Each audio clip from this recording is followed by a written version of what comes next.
Joe, welcome. Greetings and salutations. I'm glad that one of my friends could join. That's harsh.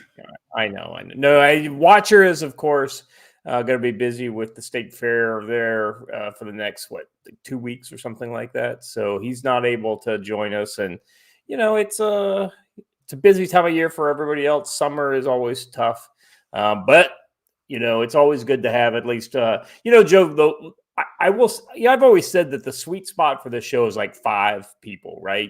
Because you get a variety of opinions and thoughts and whatnot, but there's also something special when it's just like 2, right? Because you can have a conversation in a way that you can't have like when you've got a group of folks just piling in on an issue. Absolutely. It is a little more. That's a little more personal, right? We can have a bit more of an in-depth conversation on some of these topics than we could when everyone has to put in their 2 cents worth. Mine is worth exactly half that. Oh, and Ron, there's always room for one more. I see you're in the chat, and it's not gay if it's in a 3-way. So come on in, Ron, join us. Yeah. Ron, if you've got the time, you've got the link. You're in the chat, brother. So feel free to jump in. For the record, Ron, me and the missus will be staying in the Black Hills next Tuesday night at the location we discussed. So the chair is against the wall. Mm-hmm. Joe has a long drive ahead. Literally. What else is going on with you, Joe? Well, as you can see, the wall does not have anything on it. These are getting down there. And Hunch, for the record, the shelves are way emptier. But I did want everyone to know that this is the last thing that gets packed. The Peak Refuel biscuits and gravy, good stuff. You can get this at brushbeater.store. That's always ready to go. I always have some of that within reach. It's good stuff. We've got this room is actually way emptier than it may look on screen, but all the radios are gone. Everything's packed up, ready to go. We packed one whole U-Haul container yesterday. We're going to pack another one today and tomorrow and get Oscar Mike in the next couple of days. Kind of a test run of the bug out theory, right? It's going to take the route to our bug out location 2 days away. It's going to be fun. Yeah, that's one of those kind of things. Like the whole bug out idea, right, is a kind of a scary one because the idea is you're leaving. It's like, and you're leaving. Everything that you leave behind is unsecured at that point for the most part. I mean, you may have a neighbor that you trust or something that's going to stick it out or whatever that might be willing to look at your property. But ultimately it's one of those kind of things. Hey, we're leaving for the foreseeable future. Feel free to go through whatever I left behind or whatever. You know what I mean? Like there may be a little bit of that, but it's, you may never see that house again. Yeah. What's interesting is our daughter's going to be staying here, or our youngest, and we've already talked to all of the neighbor men about protecting the assets we leave behind. So that's all pretty darn good. It's a pretty good community on this corner. So it's been good to us, 25 years, and time to branch out into a new chapter, see what's going on out west. Check out the next rendezvous with destiny, huh? Yeah, just down the road from Shield Arms and our friends there, and all kinds of good stuff. I saw where you're going to be moving into. Not the worst place I've ever seen before. I mean, Lord knows that you've got it. You got the run of the place 24/7. So, especially since we're going to be building out from scratch a whole residence in that one main building. So we get to kind of design our living space as we go. And all that, so pretty darn good. So watch for next week Friday. I'll probably be doing the live show from the library there. So good times. Well, it'll be interesting to see how quickly the missus, when she starts being her imprint on some of the living spaces there. Well, there's been a development there. I was on the phone yesterday with Al because it was Al's birthday. So happy birthday, Al. Happy birthday. he informed me that he saw another grizzly bear right by the gate, and I'm like, Ixnay on the grizzly bear. We don't need to hear that. You need to teach your wife how to shoot the emergency 357 Magnum. Oh, she said that's our first stop. There's a Kalispell gun show, so that'll be the first stop, getting her a 357. And you know what? She's got the bear dog now, the big Great Pyrenees. So she'll be good. She'll be good. Yeah, you guys should be in good shape. Yeah, I wouldn't worry too much about it. And let's be honest, most of those bears around there are pretty are like tourists. They just kind of pass on by, checking out. Well, but here's the thing though. I have been informed that I am taking her out in the middle of nowhere and dumping her for like 3 weeks and then another month in October. But hey, the schedule's been up for a year. It's not my fault. Right. All right. So for today, we've got Council on Future Conflict, episode 414. We're going to be talking about all kinds of stuff. Actually, we got a lot of topics today. These main segments are rather thematic. The first one is Western Hemisphere action.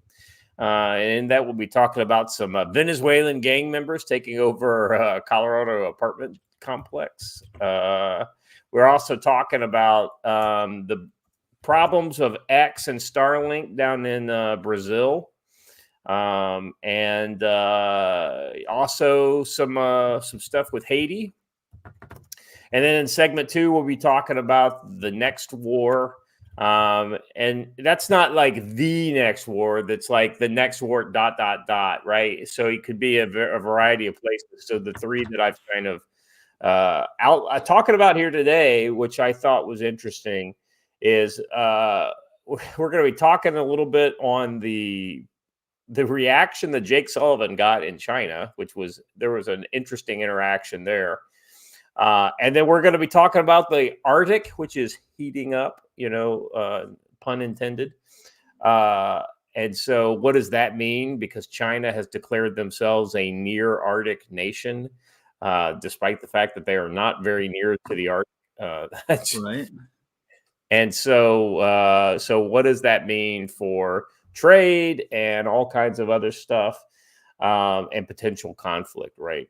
Especially since the Russians have absolutely just been pumping out icebreakers, and we have 2 in the in the Coast Guard, I think, maybe. Yes, I do, and one of those might be on Lake Superior more than it's on anything else. And then we've got finally, there's an interesting article, or it was a column by David Axe, on if Ukraine's invasion of Russia was a diversion, has it failed? Or it has failed, rather, and so with the idea, they've gobbled up a little piece of Russia, but ultimately, if they're worse off in the end, was it ever worth it? And I think the answer is no. So we'll talk about that a little more, because ultimately, because of our NATO ties, the devolvement of that Ukrainian conflict could absolutely spell long-term problems for the U.S. and maybe even a war in that neighborhood. So, and probably the collapse of NATO if it were to do so. All right.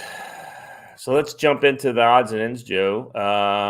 This was I never like to revel in bad news, right? But this is exactly one of those kind of situations where, I told you so, and sure enough, friendly fire fiasco. Ukrainian army shoots down its own F-16 jet, pilot killed. And what's funny is the Ukrainian Air Force first reported this as the F-16 crashed. And for those who follow my locals, you know that I said, I really don't think the F-16 crashed. I thought it was going to be revealed that the Russians shot it down. Boy, was I wrong. I honestly was as soon as I heard it crashed, I didn't draw a conclusion because you know how it is.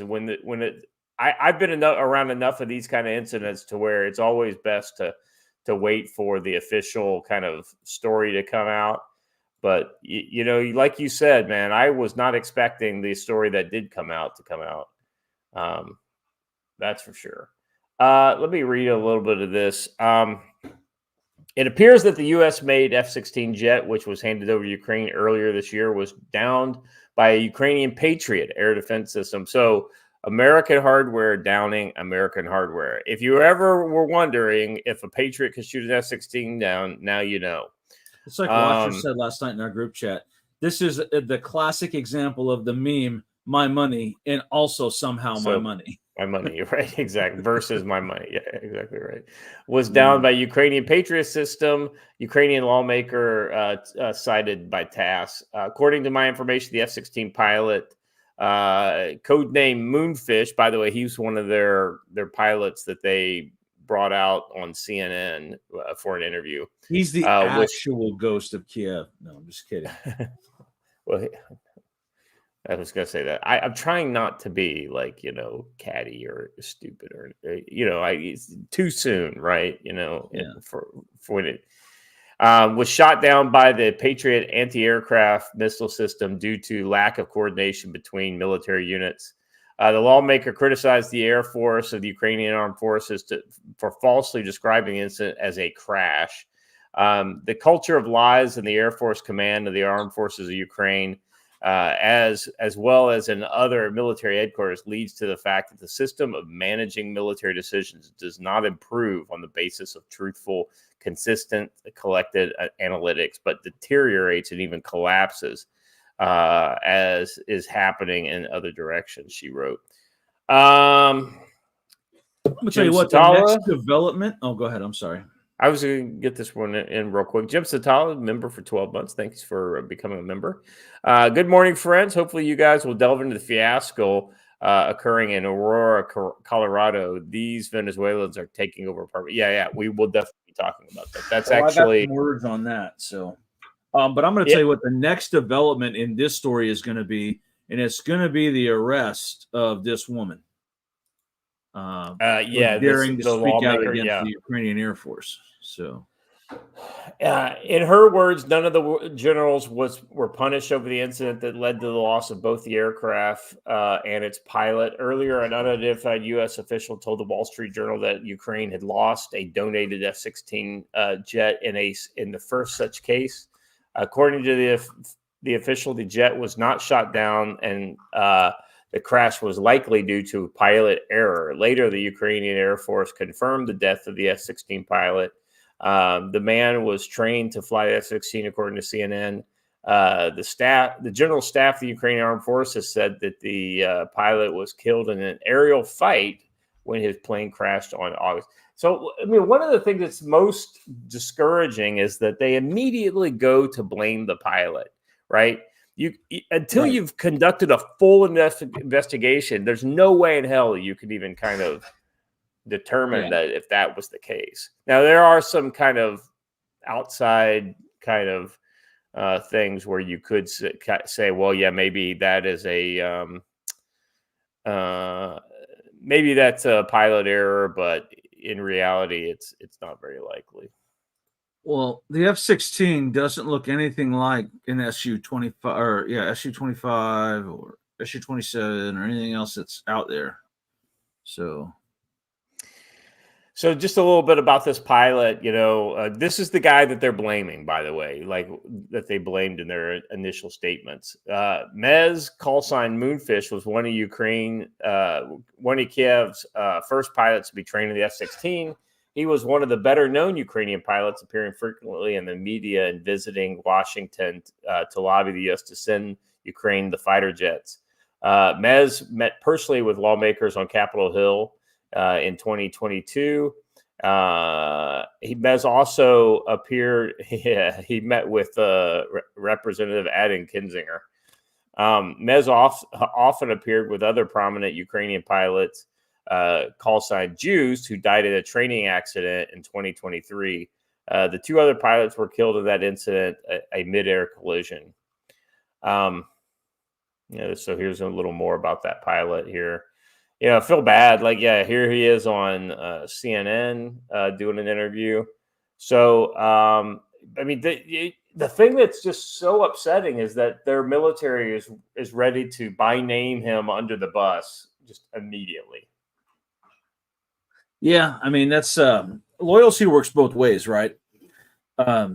It's pretty rough, man. It's pretty rough. There's a comment in here about Laserham. Nothing says we have air superiority like shooting everything in the air. Neither side is actually able to get superiority, and neither side has even achieved air parity. It's like a free for all in the skies over Ukraine. Yeah, I would not want to be flying there. So. The fact that cruise missiles can make it all the way across the country of Ukraine without getting shot down shows you that they don't even have superiority over their own airspace, much less in the combat zone. So, all right. Before we get into our next thing, by the way, we were reminded by our friend Laura Cox in the comments. Here's the link to Don the Pleb's Give, Send, Go. This is technically his wife's Give, Send, Go. And that is to help him defray costs for legal expenses in the upcoming potential court case that he may be having.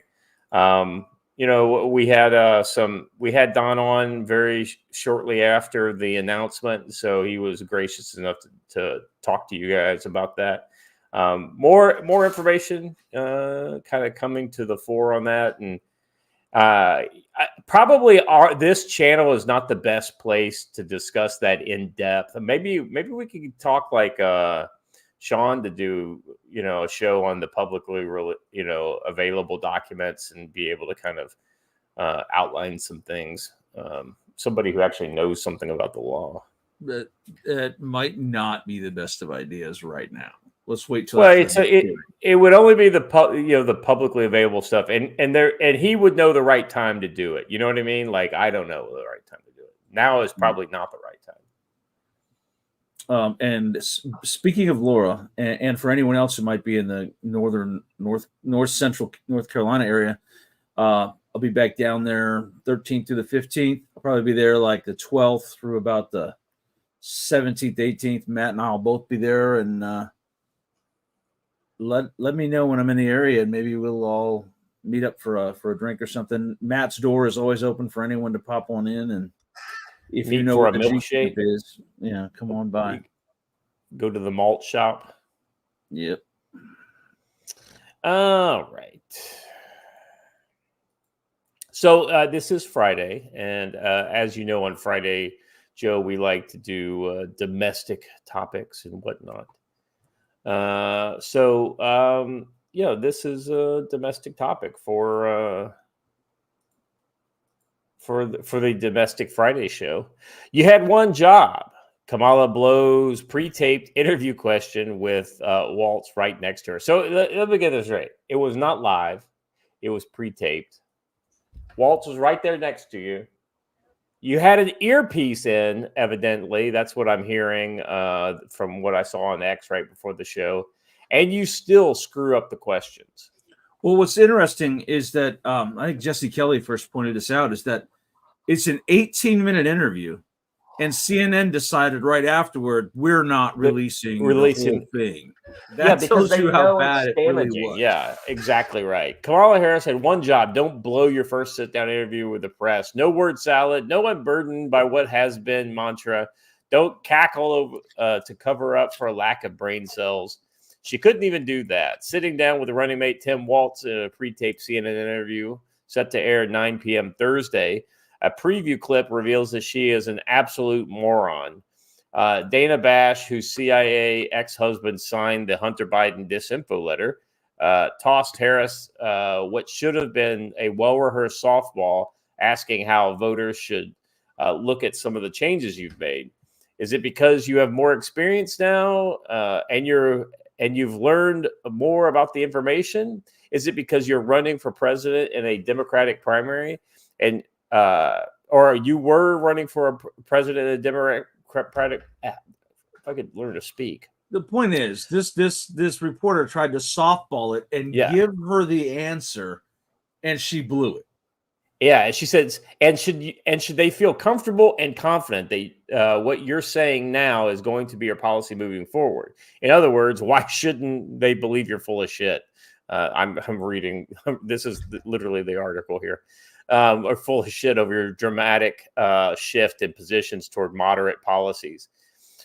So it says here, there's a million ways to answer that spoon-fed question, but Harris chose more word salad. I think the most important and most significant aspect of my policy perspective and decisions is my values have not changed. She replied, you mentioned the Green New Deal. I've always believed, and I have worked on it, that the climate crisis is real and that is an urgent matter to which we should apply metrics that include holding ourselves to deadlines around time. So hold on a second, Joe, real quick. I just want to repeat this. We should apply metrics that include holding ourselves to deadlines around time. Okay, go continue. So she then goes on in the very next sentence to admit that the Inflation Reduction Act was the Green New Deal. And she said that that's what they passed, was deadlines around carbon emissions and that are wrapped up inside the Inflation Reduction Act. So crazy. Yeah, I am just reacting to the chat here. It's hard to understand the words that are coming out of her mouth, basically, if you know that reference. Should we listen to a clip here? Why not? Let's listen to a clip here. Let me grab this here and do here.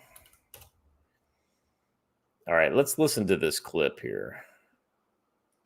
That the climate crisis is real, that it is an urgent matter to which we should apply metrics that include holding ourselves to deadlines around time. We did that with the Inflation Reduction Act. We have that the deadlines climate crisis around is time. Real, that it. So I mean, it makes it sound even worse somehow when she says it. I don't know how that is, but that is the position we're in. This guy says, I think I'm starting to understand why they don't let this woman do unscripted interviews with the media. Oh boy, word salad. This is a great meme for what we're seeing here. Colin Ruggs, this is a pretty entertaining X account. LMAO. So that's their strategy. My policies are completely different, but my values are the same. Yes, that is it. At least the debate on the 10th should be entertaining, to say the least. How can she say her positions are the same when she just said she was going to build a wall? Well, but it's her values that are the same, Joe, because she's lying. And, she's basically saying, hey, listen, I'm lying about what I'm saying because everything that I really believe hasn't changed because my values are the same. Right. I mean, Joe, this is just one of those kind of things like let's assume that she's not Kamala Harris and she's not the least popular vice president in modern history. Let's just assume she's an average Joe Blow politician, right? Would you believe any politician saying this crap? I would not. No. Yeah, that's what I'm saying. It doesn't matter who they are. If they're a politician and they're saying stuff like this, I just wouldn't believe them. And when she says it, it makes me like doubly not believe it. You know what I mean? I don't know if I can believe it much harder, but in fact, there is a way, and yet somehow I do. Sorry, I got something else happening real quick. Right. No, it's okay. I know you're busy, Joe. I get that. By the way, I wanted to thank Jim Satala for that member chat earlier. If you haven't supported the channel lately, becoming a member is a great way to do that. It's $5 a month. You get this nice kind of one free member chat like this every month. So the $5 pays for itself with the member chat. And like all super chats, I treat member chats the same, and I read them all. So that's one way you can support us, or you can send us a super chat. That's the other easy way to, or you could be there's like this utter beast of a man. Hunch the Dirty Roofer gifted 10 future conflict memberships. So you can gift memberships to other people. Hunch, thank you very much. You're an absolute mensch for supporting the show. Looking forward to hanging back out with you again next time we get back to the States. Joe, I think I'm going to be in the States over Christmas, but I don't know if I'm going to be able to do anything. And we'll have to see if I've got the time and anybody's free, in and around the Louisville, Kentucky area around that time. Maybe there are some bourbon distilleries that we could go visit between Christmas and New Year's. Wait, what? Sorry, we had a minor medical emergency I had to deal with. So I was just saying that I'm going to be back in the States over Christmas, and the Christmas New Year time frame. Yeah, because we're taking the daughter back to UNC, so so maybe we can figure something out. And I was just saying, I don't know where Hunch is going to be working at that point, but if Hunch is in the neighborhood, it'd be more than happy to buy that guy a beer. So, Operation Southern Comfort Part 2. We shall see. We'll see what we can get together. It may not be anything crazy, but if people want to go out for some drinks one night, want to do a little bit of holiday cheer, we'll see. Well, I know you're a lot. You're a lot. Louisville from Montana. I know that's what I was just saying. I was just going to say Montana up there where you're at in God's country is a little further away from where you. In fact, it's almost twice as far as you are right now. Oh, it's way more than twice as far because I'm 5 hours from Louisville right now, sitting where I'm sitting. I didn't know it was that close. That's cool. Yeah. It would be somewhere in the neighborhood of 24 hours to Louisville. So meet up at Frankfort, Kentucky. Why would you go to Frankfort, Kentucky? I mean, there's even the. I mean, you got a crazy load of liberals in Louisville, but you got better bars. Anyway, so we appreciate the support that you guys in the chat and out there give us. So, all right, Hunch. Well, let's stay in touch, brother, and we'll figure something out. Since you're going to be in Fargo through October, I'll probably see you Monday the 9th-ish, 10th, whatever that Monday is. So you happen to be on my way somewhere. So. Joe, I don't know if you've seen this or not, but you're well aware that RFK Jr. has dropped out of the race and has endorsed Donald Trump. Basically he said, listen, this is too important to risk any kind of vote splitting. I'm going to fully support Donald Trump in his effort to defeat this communist known as AKA Kamala Harris. I guess his team put together an ad supporting Donald Trump. I thought, Joe, we could take a second and give this a look-see. What do you think? Why not? Let's do it. Let's do it. All right, here we go. Are you or your loved ones suffering from illnesses such as TDS, also known as Trump derangement syndrome? Do you dismiss or deny the current issues facing our country, such as historic inflation, illegal immigration, corporate corruption, World War III escalations, and the chronic disease epidemic? Are you willing to elect someone who was the least popular vice president in modern history, and who offers no policy or vision for America, simply because your brain keeps telling you anyone but Trump? If so, you might be struggling from TDS. Introducing independence. Independence allows you the freedom to finally think independently once again. Instead of believing everything you hear from the mainstream media, independence allows for constructive critical thinking. I used to hear people on the news say things like, Donald Trump and the movement he has encouraged are a threat to democracy. and I instantly believed it. With independence, I now realize the media is run by the Democrat elite, who are a corrupt oligarchy that censors free speech, silences political opponents, supports border wars, and abandons democracy by anointing its candidates. Independence may not be for everyone. If you enjoy being lied to about your president's cognitive abilities, support Orwellian totalitarianism, or are excited about communist fiscal policy, independence may not be right for you. Common side effects of independence may include an awakening of rational thought, successfully identifying propaganda, freedom of choice, loss of hatred, anti-narcissistic behavior, and love of democracy. I used to blindly hate whoever my party was running against. I didn't care about facts or policy because I was hopelessly indoctrinated. With independence, I'm much more interested in policies that uphold democracy, and I truly care about the health of our country and its citizens.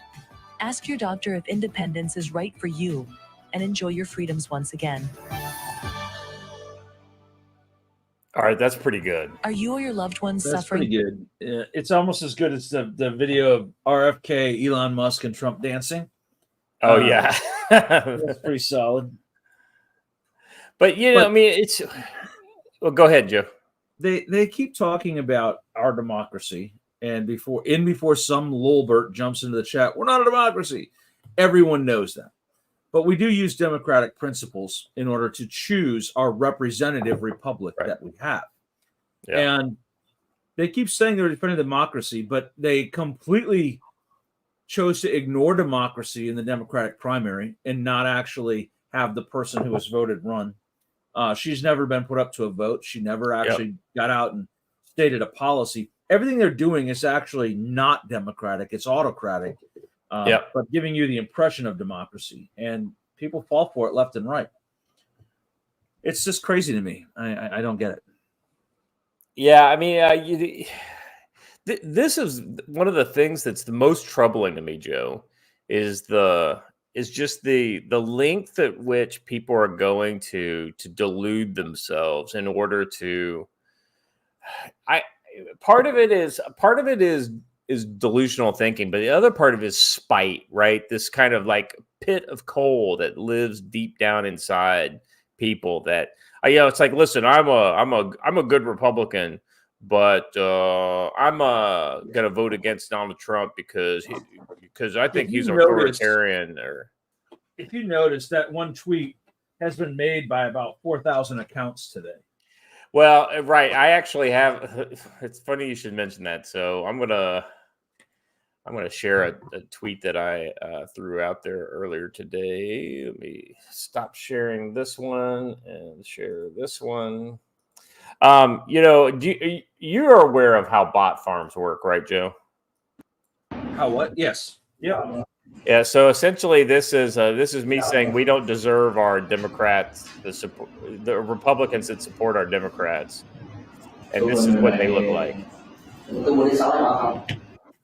This is basically, these are basically a bank of cell phones that are all running on individual accounts. They'll, like, each one of these will say, for instance, will have their own X account, and they're centrally controlled, and they're able to then mass push messages out in a way that just absolutely overwhelms the networks, and they're getting way more sophisticated using AI and whatnot, because they're able to make these, instead of just copy and pasting the same thing over and over and over again, they're making subtle differences. They're building a lot of other fake posts for these fake accounts that make them look like real humans versus, like a bot farm accounts like what we've got here.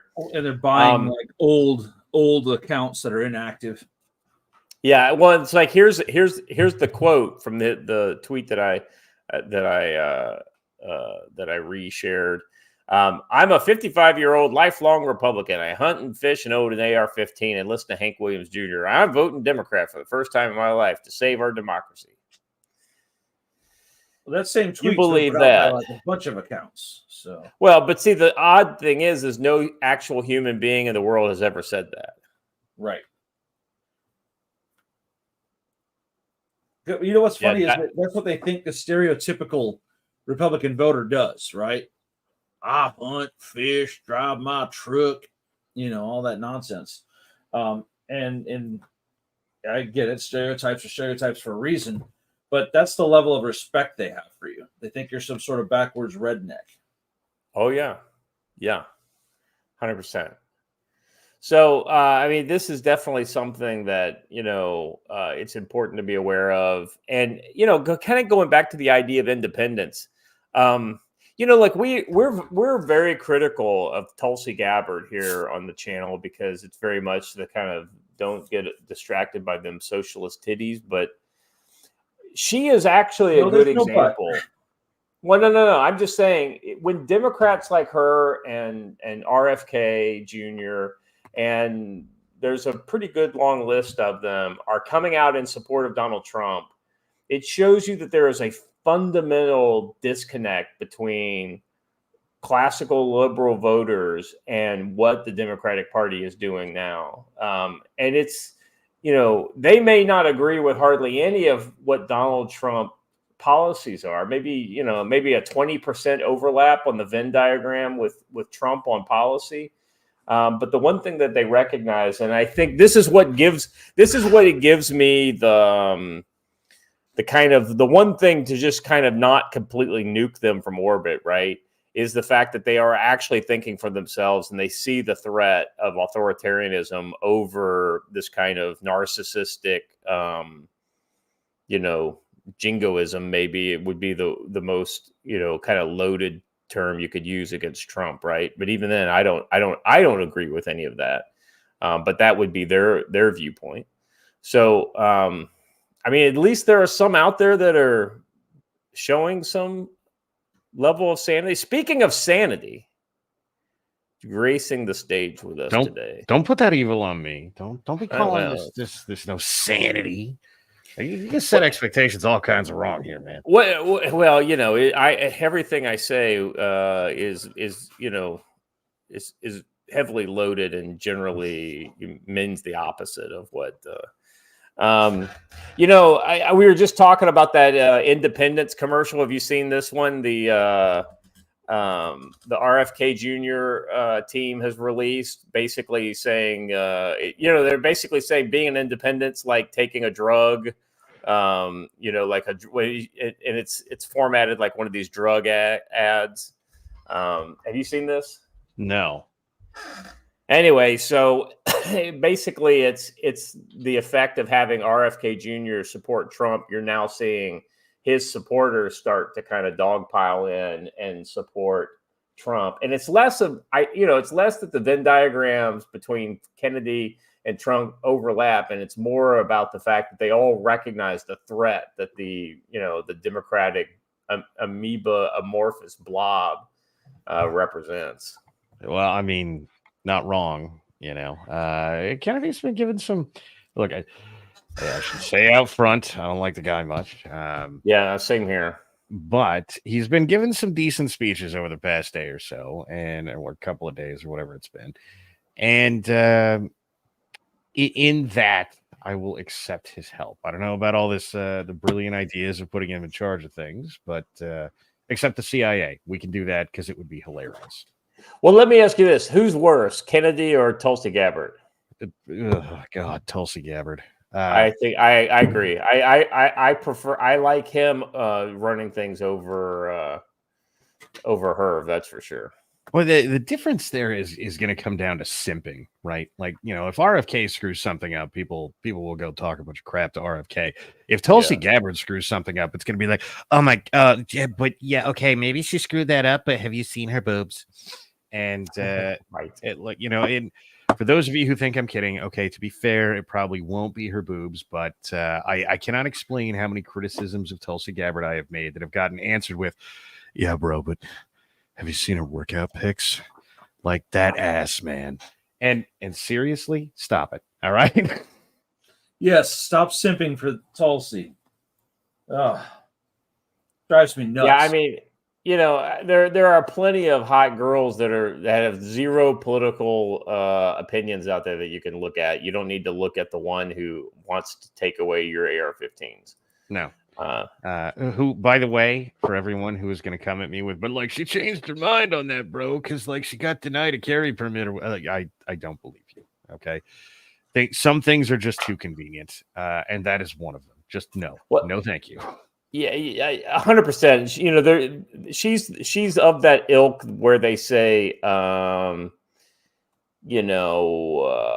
think that some of us should be allowed to have them, but probably not most of us, or most of us need to have some application process.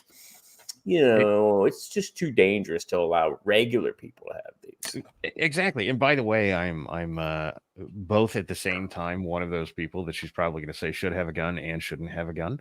At the beginning it will be, oh, but he has the training and experience, and immediately after that it'll be, but he's a war vet, so like he might dive under a table and just shoot rounds off in any direction.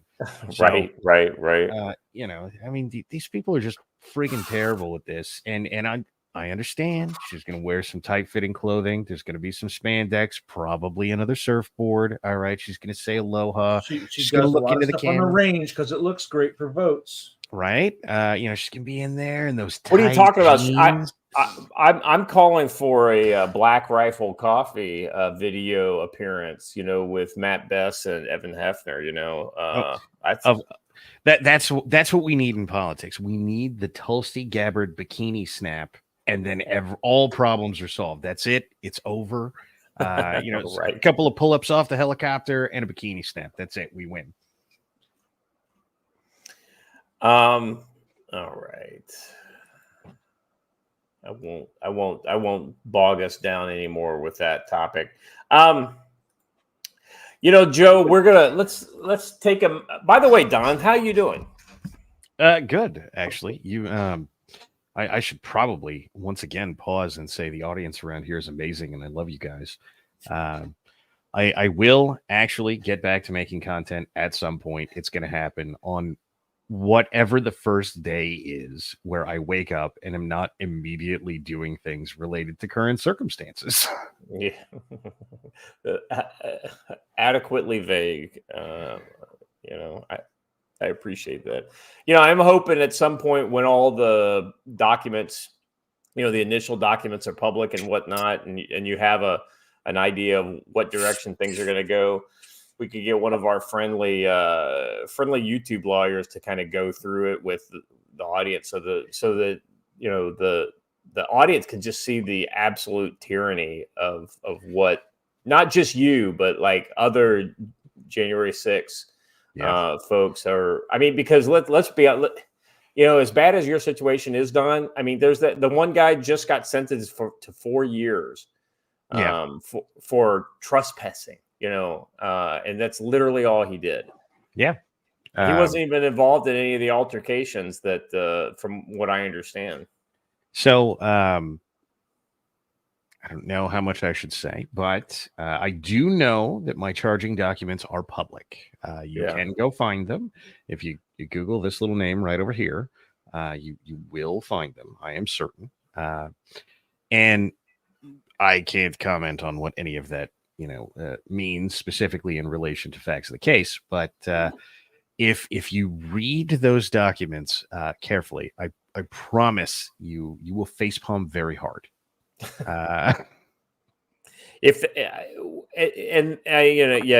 I don't know exactly what I've seen, but I've seen some documents and I'm just like, what the hell?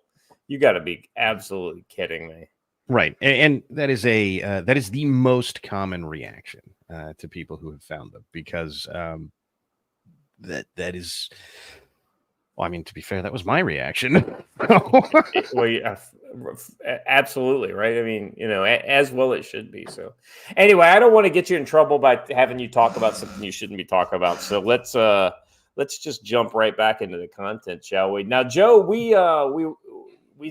scanned this video ahead of time, And this is a man I don't know is going to be super popular with the powers that be in California in the near future. Don, I want to give you a hat tip. I think you're the one that shared this with us.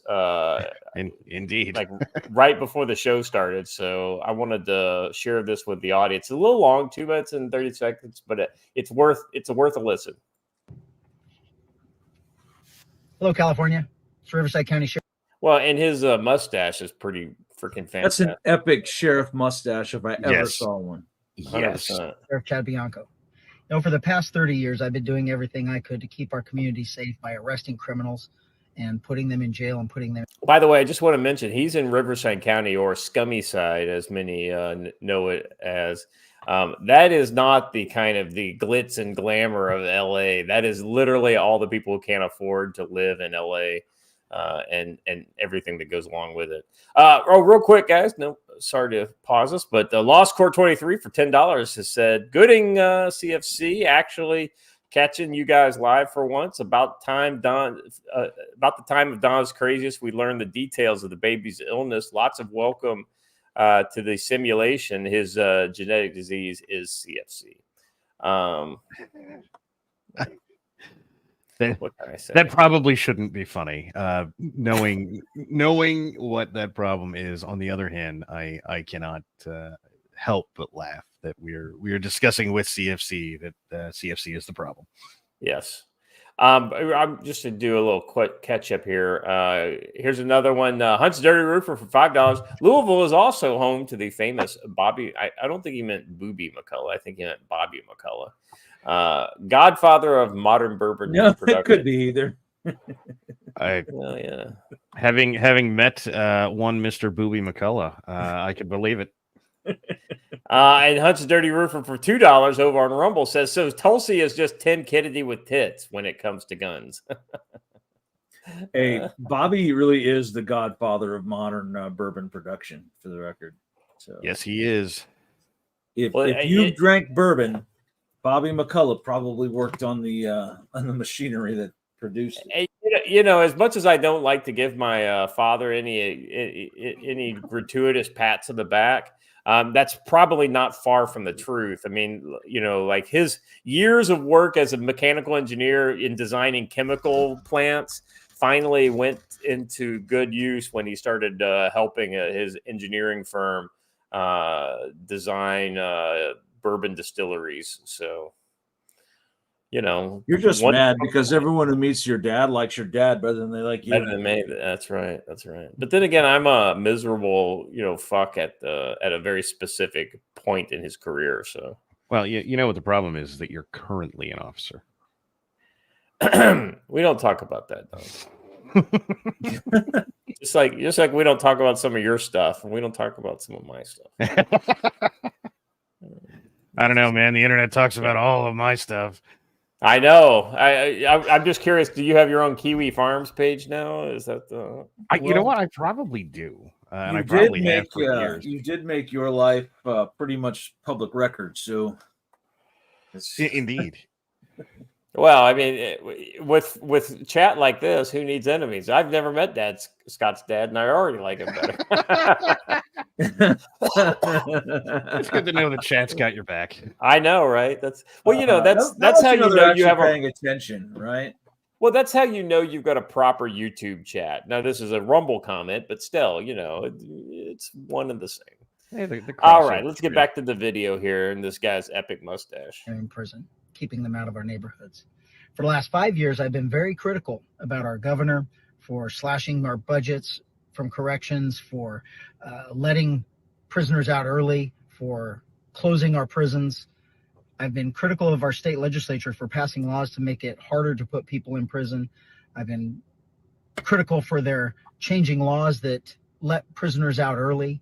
And I've been critical for our attorney general for seemingly not caring about crime and really being an embarrassment to law enforcement. And this love affair that our governor and our state legislature have with criminals is based on the belief that criminals are not responsible for their own actions. They're a victim of society. And really, it's our fault. It's society's fault. It's business's fault. It's cops' fault.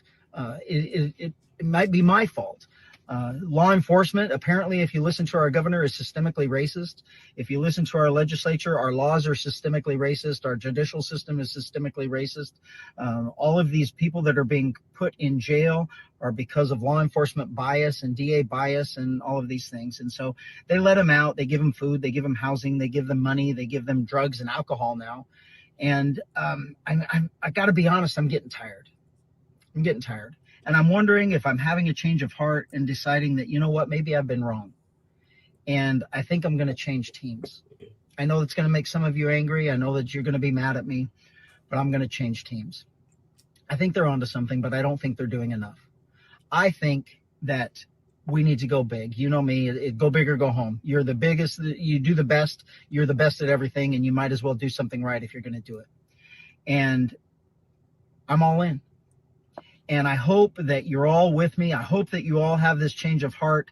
You all feel that this is definitely the right thing to do, and you come alongside me in this venture. And I think it's time that instead of letting them out of jail and giving them alcohol and drugs and everything else, I think it's time we put a felon in the White House. It's a long way around for a joke, but it was pretty solid. I think so too.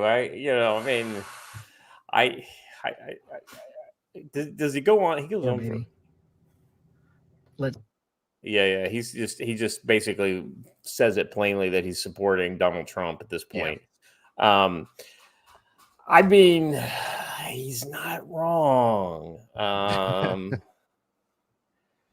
Yeah, but there are certain crimes that are worse than others. And this is the reason why, if you're a leftist and you occupy the halls of Congress or the Senate building, you get held overnight and then released without being charged. And if you're a Republican and you do that, then they come after you 4 years after the fact. Random example, nothing to do with anyone currently on this panel. Just exactly. This panel notwithstanding. Yeah. Well, interestingly though, let's carry that a step further. We know what's happened to folks like Don, but just a couple weeks ago, pro-Palestinian protesters breached the perimeter of a facility where the vice president was present. So this is the exact same circumstances. They were not treated the same. We're not seeing national raids for the pro-Palestinian protesters for entering or remaining on restricted grounds, right? And forgive me if I don't hold my breath waiting for them. Right. Yeah. Right. I kind of like breathing.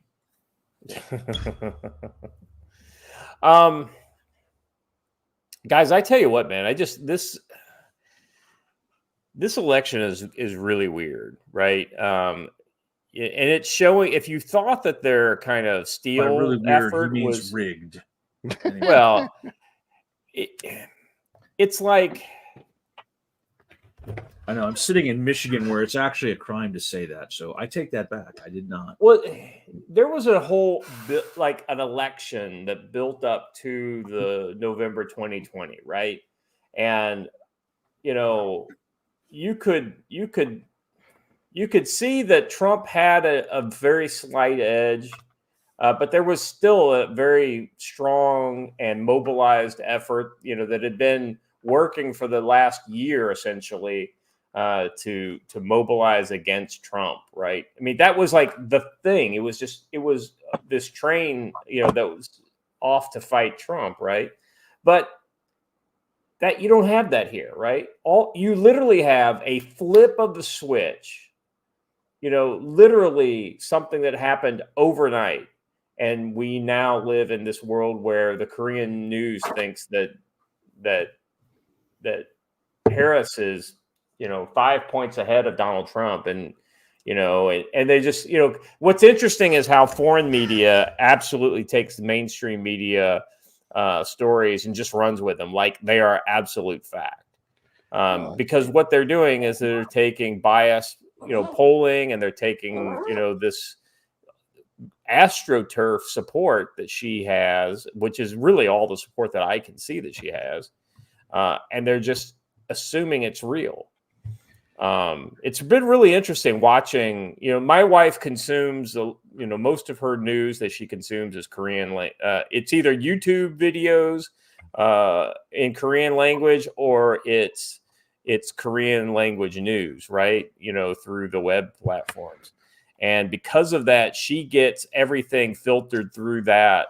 And even the kind of more based outlets are just taking AP stories, Reuters stories, CNN stories, and just reposting them. Not reposting them, but they are just assuming that everything they're saying is true. Well, I mean,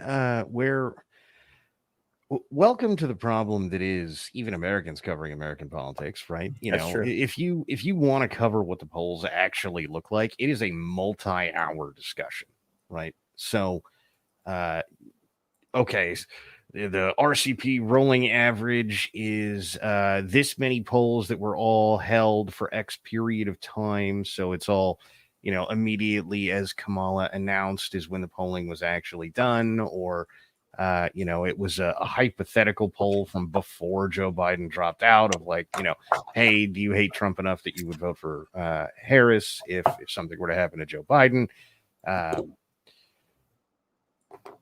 On top of that, though, you start to get into the oversampling discussion, whether or not the corrections were appropriate.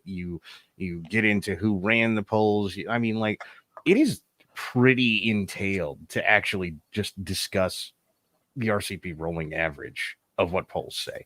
And even then, right, I think yesterday Harris dropped to 45% approval rating and is now losing out to Trump despite all the games, even just in their RCP rolling average. So I don't blame people who don't live in this country for not wanting to spend 12 hours reading polls. Instead, just go, well, look, there's a number.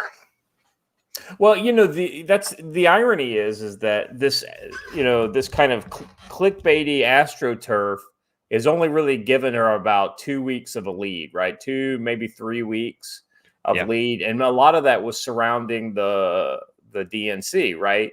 But now that the kind of the bloom is off the rose, we're starting to see more kind of realistic, less hyped numbers, and she's already under Trump. Now, that being said, I think it's going to continue to get worse as it goes forward because they're going to start hearing her talk, like this fucking interview we talked about earlier. I don't know if you were listening before, she had that interview on CNN and she sounded like an absolute moron. So bad. Oh, yeah, it was terrible. She sounded like a moron. If only there was a reason. Look, Joe, it was just one bad interview. All right, that's why it's an hour of interview. That's clipped. If a theocracy is government by the religious, and if say like technocracy or technocratic, what would be like if you were a government by midwits?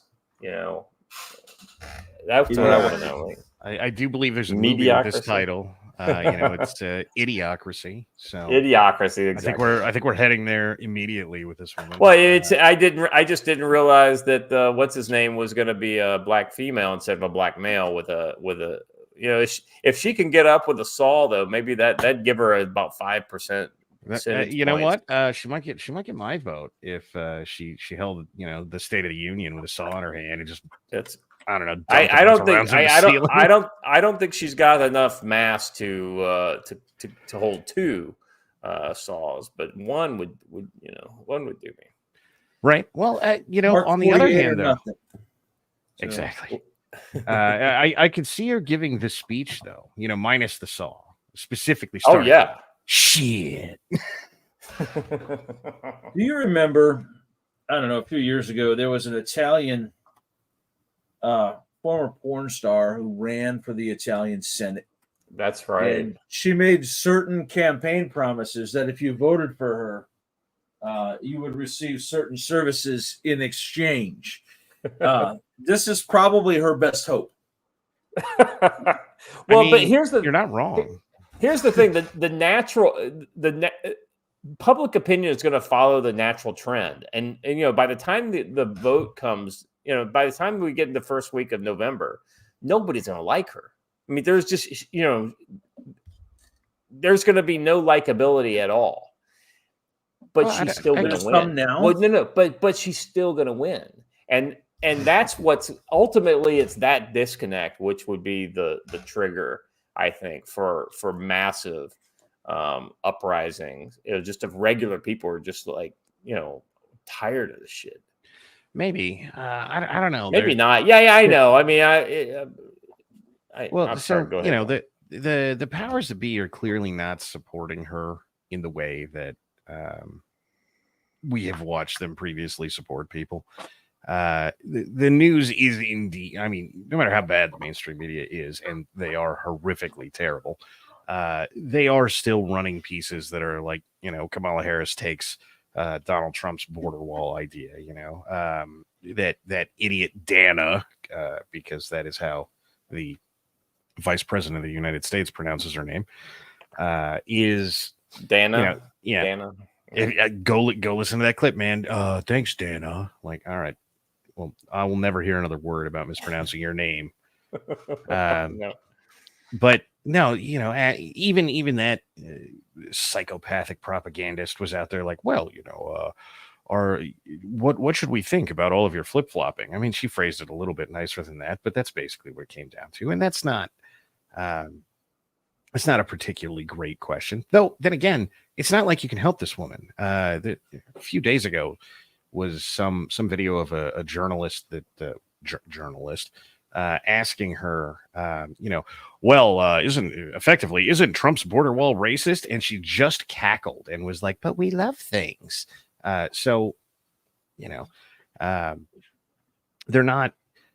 not going out of their way to cover for her the way that, Hillary Clinton or Joe Biden or any of these things of relatively recent past. There's no Obama's only scandal was a tan suit kind of nonsense going on. They're not doing any follow-ups, mind you, but they're actually asking her semi-legitimate questions, which is not the way they behave. Well, let me ask you this. Do you think that they're setting her up to kind of take it on the chin so that they can go into rebuild mode? Like, Trump's not going to hurt us that bad. We really need 4 years to play against him, and then we'll come back with a deeper bench in 28. So that is clearly Newsom's take on this. He shifted right around the time that Kamala announced, and his tone changed entirely from like, oh, I should be on the ticket right now, to everything he says is about things that he would do in the future. And he came back on homelessness in California and was like, well, we've really failed on this front, which is not a thing he ever says. And so, yeah, they do look like they're doing some rebranding things. That said, if you're looking for somebody to take it on the chin, they found the right person. She's got a lot of practice. She has some history in this. But I actually believe that we're far beyond, I've said this many, many times, we're far beyond the point on either side of saying, oh, shucks, we'll get them next time, champ. Yeah. I think that they're at a point where they have to win. Otherwise, all of the rhetoric they've said about Donald Trump will be the end of our democracy is exposed as a lie. Well, yeah, that's right, Joe. Go ahead. I'm sorry. Go ahead. They have to go to the mats on this one. And listen, man, I'm sorry, but I know that the media is trying to get everyone to forget about it. They tried to kill the man. And if they didn't actively try, they at least learned about a plot and removed every possible barrier to this kid doing it, because there's no way that attempt occurred organically, right? So you have to realize that and understand that they're playing on a much bigger playing field. And, we showed a little clip of Bill Gates earlier on that one commercial. That man's literally a Bond villain, right?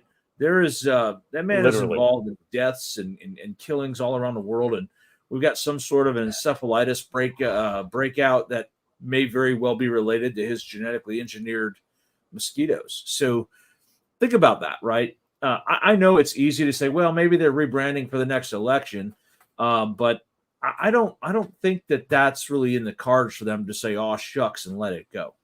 Yeah, my only thought on that is we'll see. Well, the proof is in the pudding, right? And if we see that they don't put all of their full weight behind her, it will be because they didn't really think that Trump was the threat that they made him out to be.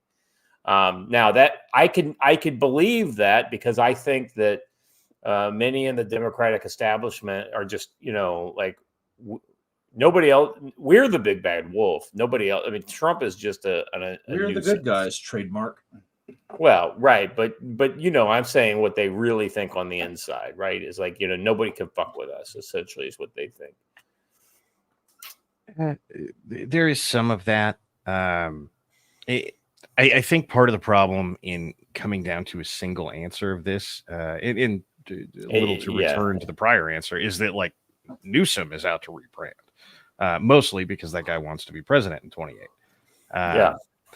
I think the Obama, even Clinton side is much more on the Joe side of this, which is to say, hey, we can't let this guy win, no matter what.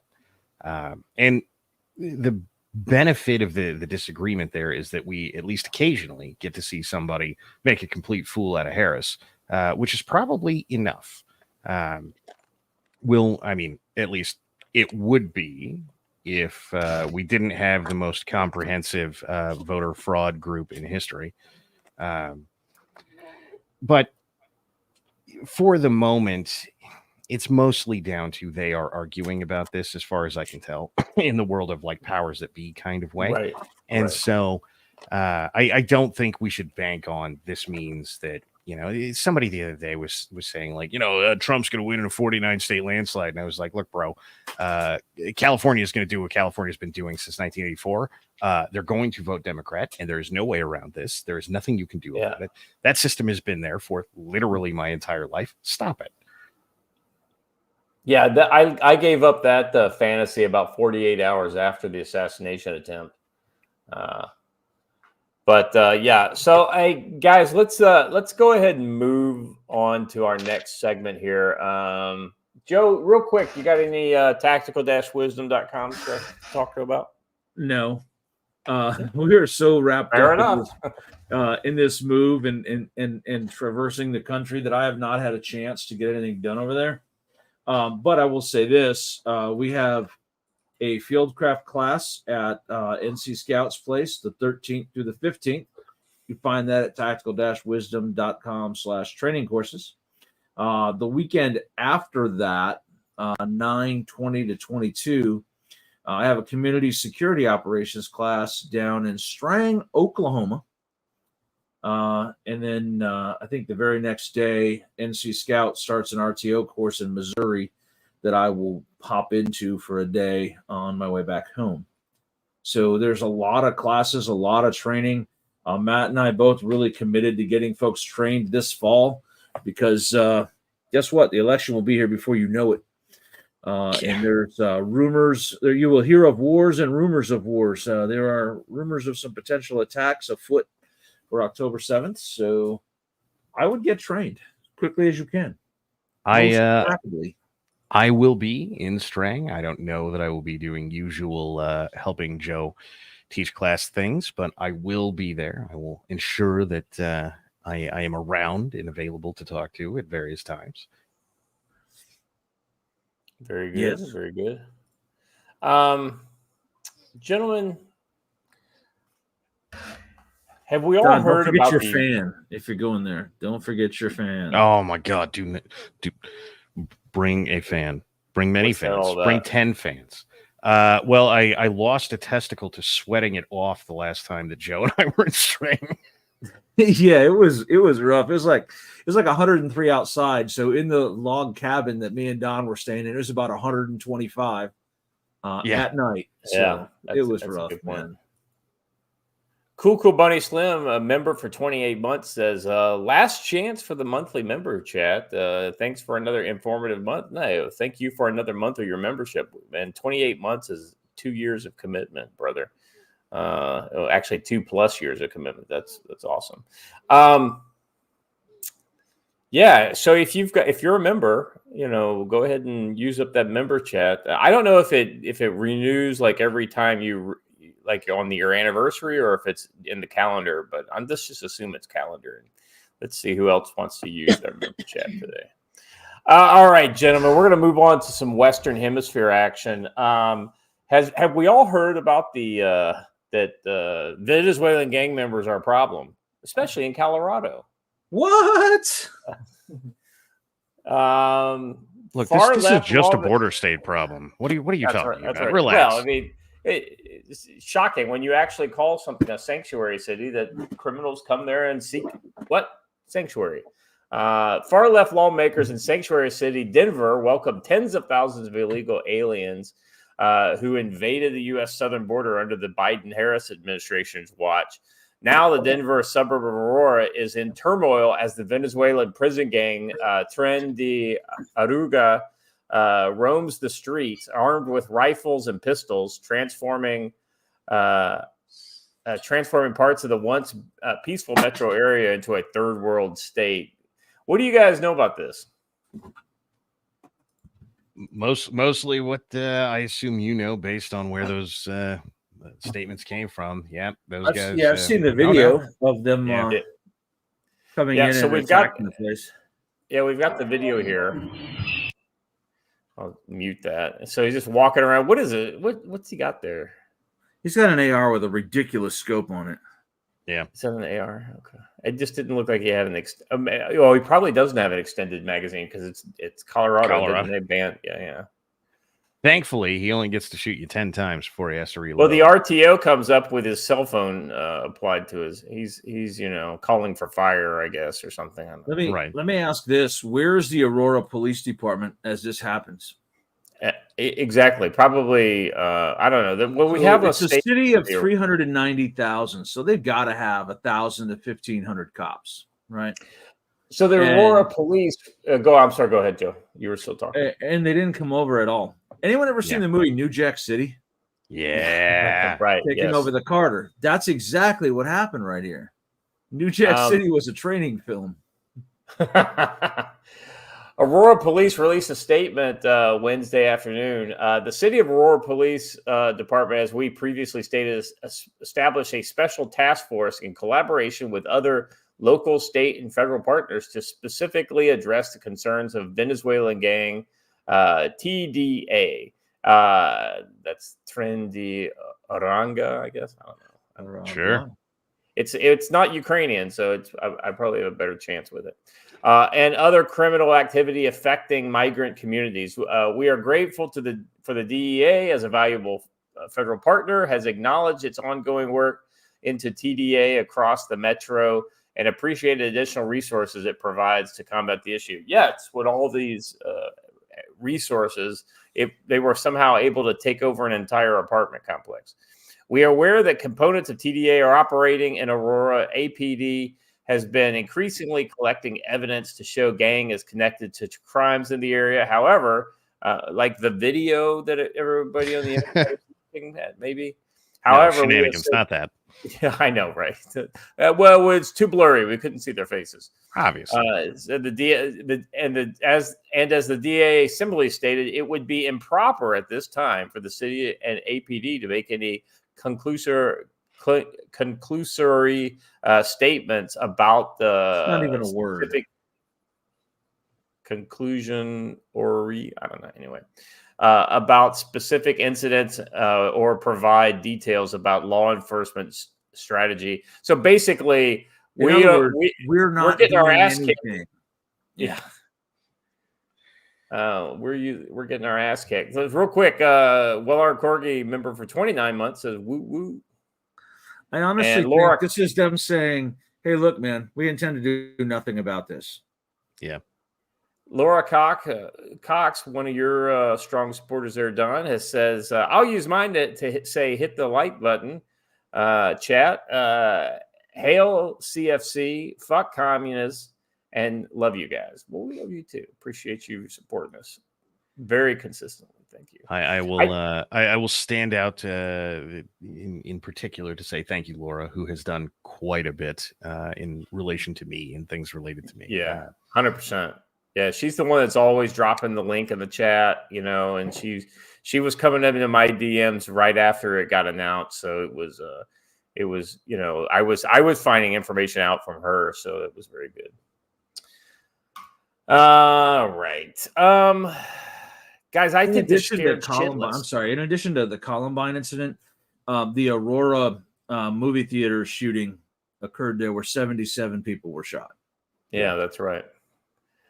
In the video, men can be seen walking up the stairwell carrying weapons. They can be heard speaking Spanish. The owners of the video said it was taken shortly before a shootout at the complex that left one person seriously injured. Several vehicles were also damaged by gunfire. All of the people appeared to be carrying rifles and handguns, except for one of the men who could be seen talking on a cell phone as they gathered around the door.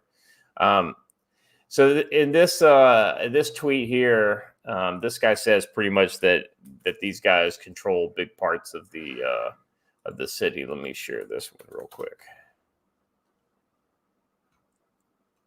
Jurisdiction protects criminals and not U.S. citizens. And the real issue here is that there's a huge increase in violence in these areas in Aurora where these newly arrived foreign-born migrants, many of whom are Venezuelan, have started to grow. The Biden-Harris administration is complicit in having allowed our borders just be in chaos. They've allowed this criminal element. And now police and so I mean, essentially, it's almost like we're seeing the redo of how MS-13 became a thing. MS-13 was not a El Salvadoran gang that came to America, right? It was a El Salvadoran immigrants came to America and then formed MS-13 on the streets of Los Angeles. M18 and MS-13 are both homegrown products. And when we started arresting those dudes who learned all the tricks of the trade of let's be honest, that was a pretty high-end gang environment in LA back in the 80s, right? And when they exported all those guys back to El Salvador had no idea what to do with them, and they just got completely steamrolled by these gangs. And that's how the gangs got so powerful in those countries. So I don't know. Are we going to see the same thing? These guys are going to learn their trade up here and then go back to Venezuela and wreck house down there. I don't know. Well, if we do what we did in the early 90s, yeah, that's exactly what's going to happen. And this is the downside of playing the let's just deport them game. And look, I'm not here to tell you not to deport people. Let's deport all kinds of people. That said, if you kill someone in the United States, I don't want you deported. I want you to sit in a nice, warm, highly voltage-filled chair. Okay. Preferably after an appropriate trial of some variety or whatever that takes. But no less, whatever method is acceptable in your state, that's where you belong. We should not oh, hey, you showed up to the United States and killed an American citizen. Also, just leave. That is ridiculous. We should not do that. We'll see those people again, and someone else is going to die for it. So this is the apartment complex where this took place. I mean, so absolutely, this is a tweet from Andy. Andy, no. He says the Aurora, Colorado apartment building is turning into a slum after Venezuelan migrants moved in.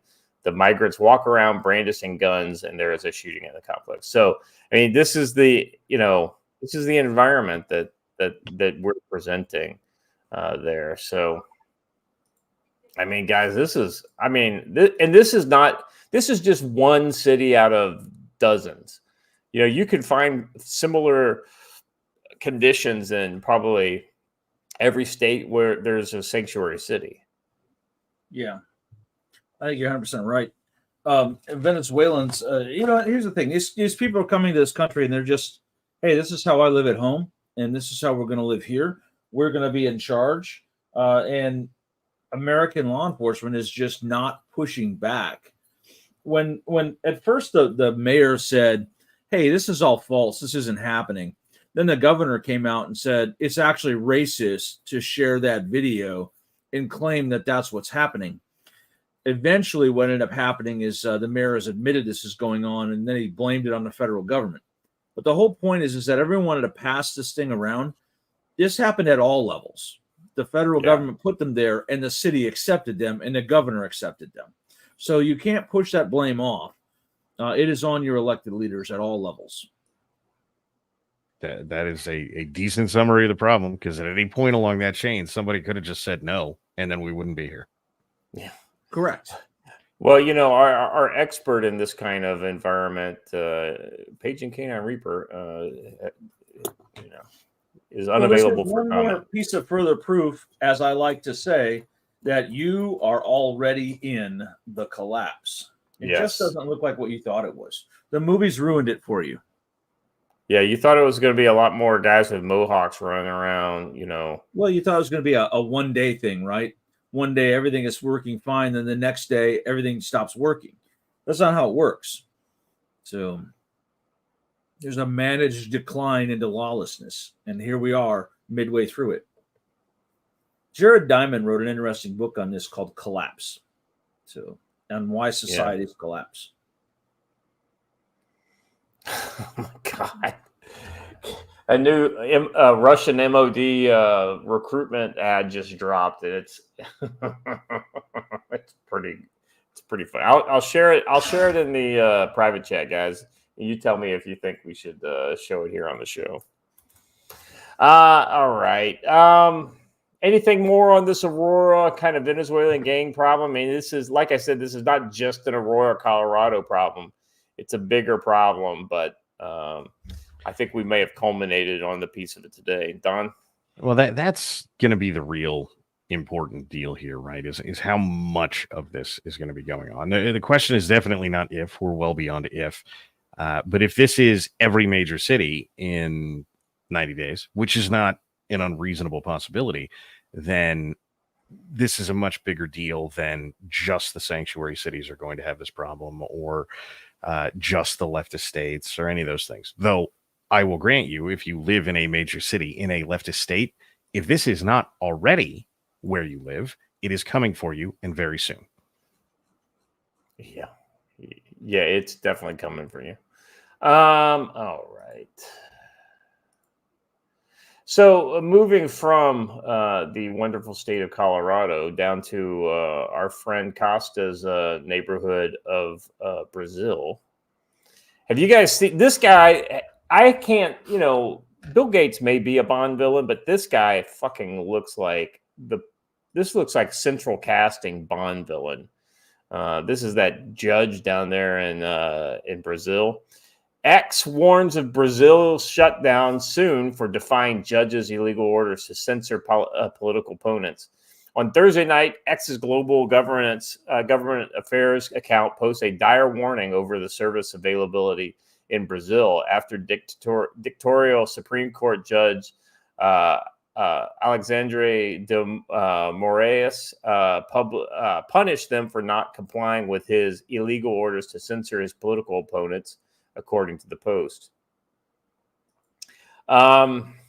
This guy, I mean, come on, Don. I mean, if when you have your day at court, if you show up and this guy's your judge, what are you thinking?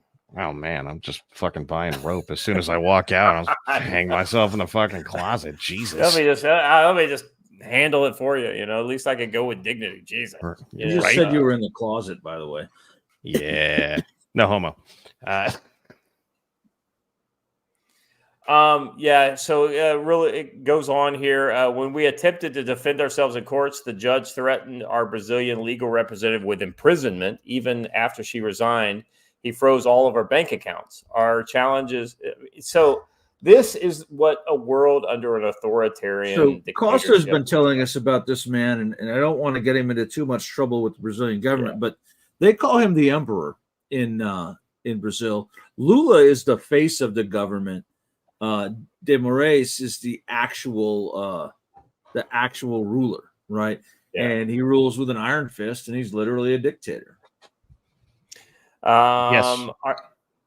Let's see. Continuing on with their statement, our challenges against his manifestly illegal actions were either dismissed or ignored. Judge De Moraes, colleagues on the Supreme Court are either unwilling or unable to stand up to him. We are absolutely not insisting that other countries have the same free speech laws as the United States.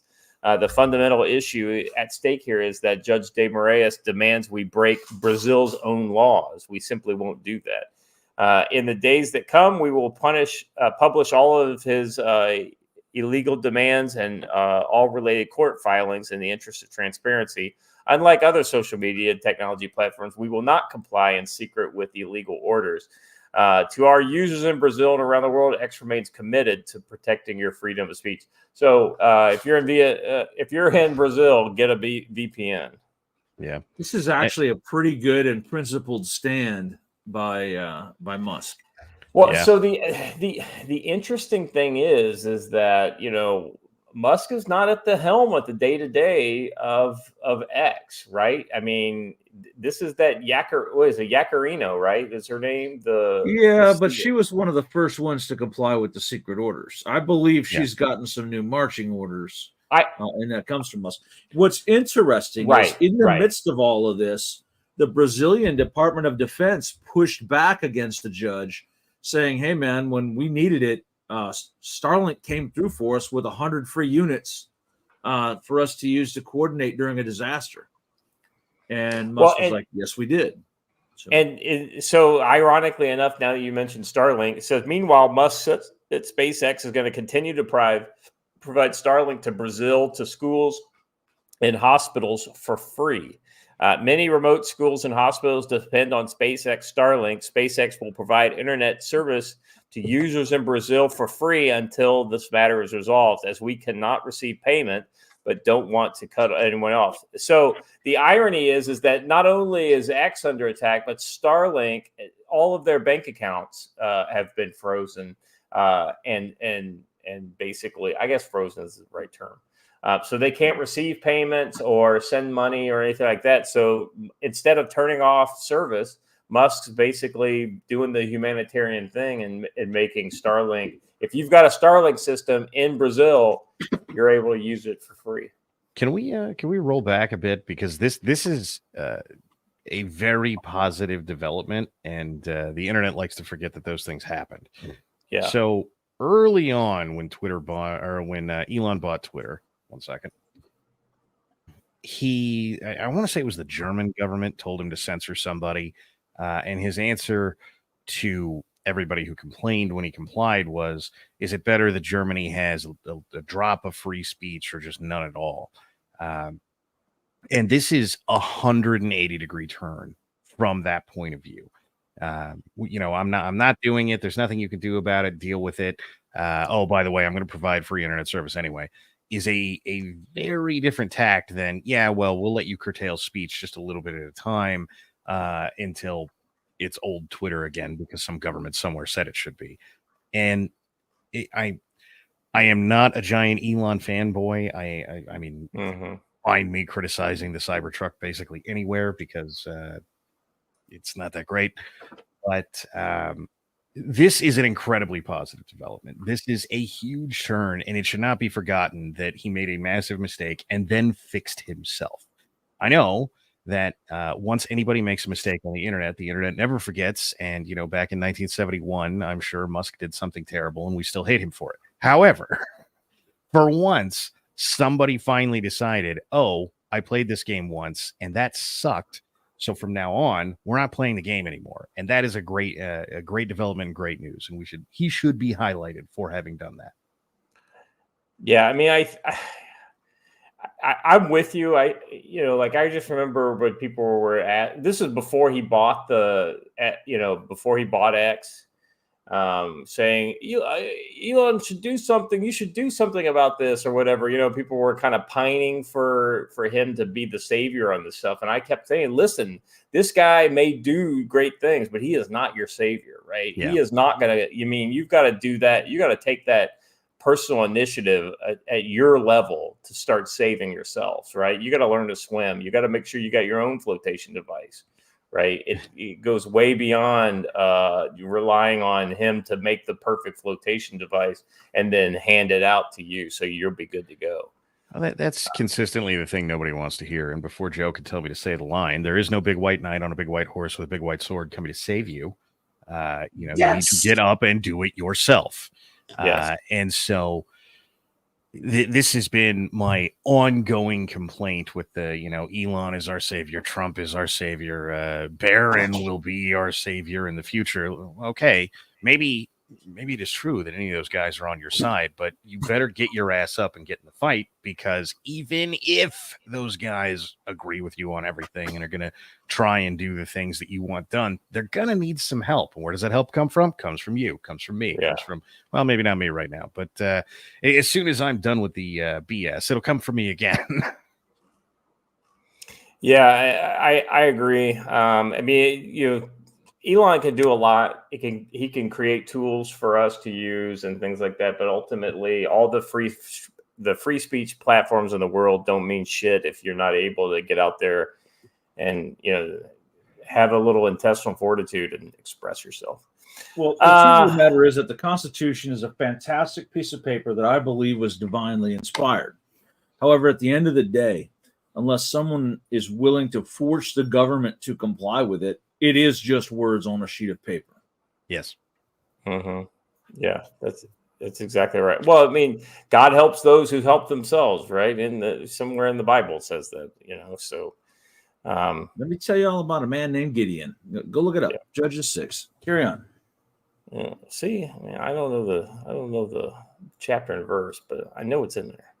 All right. Let's move on to the next one, shall we? U.S. ramp up support for Haitian for Kenyan operations in Haiti. Remember, guys, I don't know if you remember this, but we have Kenyans operating in the Western Hemisphere. I wouldn't really say operating. You got to put that in air quotes. Wow. Come on. It's all relative, right? I mean, they're not 82nd Airborne operating, in Haiti, like the 82nd Airborne has done in the past. But it is, it's so they're operating they're operating in the same way that a Pinto is operating. Well, they've got their blue helmets on, right? Well, that's important. The White House is upping its support for Kenyan operations in Haiti by sending an additional 24 armored vehicles. I guess these are like rejects from Ukraine. Ukraine's like, we don't want those. All right, well, we can always just give them to the Kenyans. The U.S. is backing Nairobi's armed forces in Port-au-Prince. On Friday, U.S. Southern Command issued a statement on boosting military aid for Kenyan forces in Haiti as part of the U.S. government's ongoing support to Haitian-led security efforts by the country. 24 additional MRAPs will be delivered and transferred to Kenyan personnel deployed. Meanwhile, to Haiti. Everyone in that photo is a Brazilian soldier. These are all Brazilians. That's correct. This is one of those kind of, let's just get a picture for illustrative. There's about a Brazilian of them. Yes. Well, I did see a picture of some Kenyans armed with their weapons in Haiti. And the guy had a relatively new AR platform rifle with 0 sights on it. No front sight, no rear sight. I'm like, perfect. That'll be excellent. They're probably like, well, he doesn't know how to use sights, so just take them off. Have you ever encountered African troops? I was going to say, I mean, it's like, do we give them the sights or do we just keep the sights and sell them on eBay? Washington believes the troops could aid Haitian police in restoring power in Port-au-Prince to a government set up by the White House following the assassination of President Jovenel Moise in 2021. God, it's been that long, 2021? Good Lord. Yeah, that's when they killed that president. This current problem came from a second coup. That's right. The one where they had the Colombians, the Colombian mercenaries, right? Yeah. Let's see. The White House got authorization to finance, train, and arm Kenyan-led military force to take control of Haiti from paramilitary groups and gangs. Responsible statescraft previously detailed the troops touched down in May. So it was basically 1,000 troops to Port-au-Prince. The mission also expected to include more soldiers and police officers, bringing the total size up to 2,500. Peacekeepers have a dark legacy in Haiti, causing cholera outbreak and rampant sexual abuse. Yeah, That's one of those kind of things. You don't go to Haiti and say, "Hey, I'm a international peacekeeper. I'm here to help." That will not be well received. I have no information that will lead to the arrest of Hillary Clinton. That's all I'm saying here. That's it. That's all that needs to be said. Oh, that guy's moving. Let's see. We got a little gunfight here in Port-au-Prince.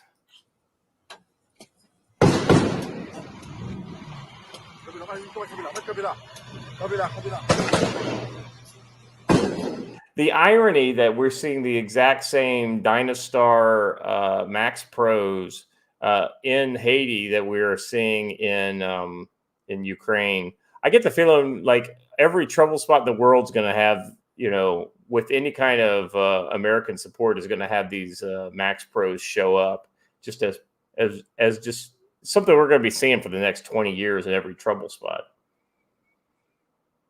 Judge Betty asks, how's barbecue doing? Yeah, that's a good question. I don't know. Our favorite cannibal we haven't heard of him in a while. All right, guys, anything else on Haiti? I just thought it was good to remind the folks that this is still going on. It's happening. How far is Haiti? 90 miles south of Key West? No, it's farther than that. I mean, Cuba is 93 miles. It's south. Oh, that's right. That's the one. It's Cuba is close, but stand by. You're gonna give me a number here. 250 miles. There's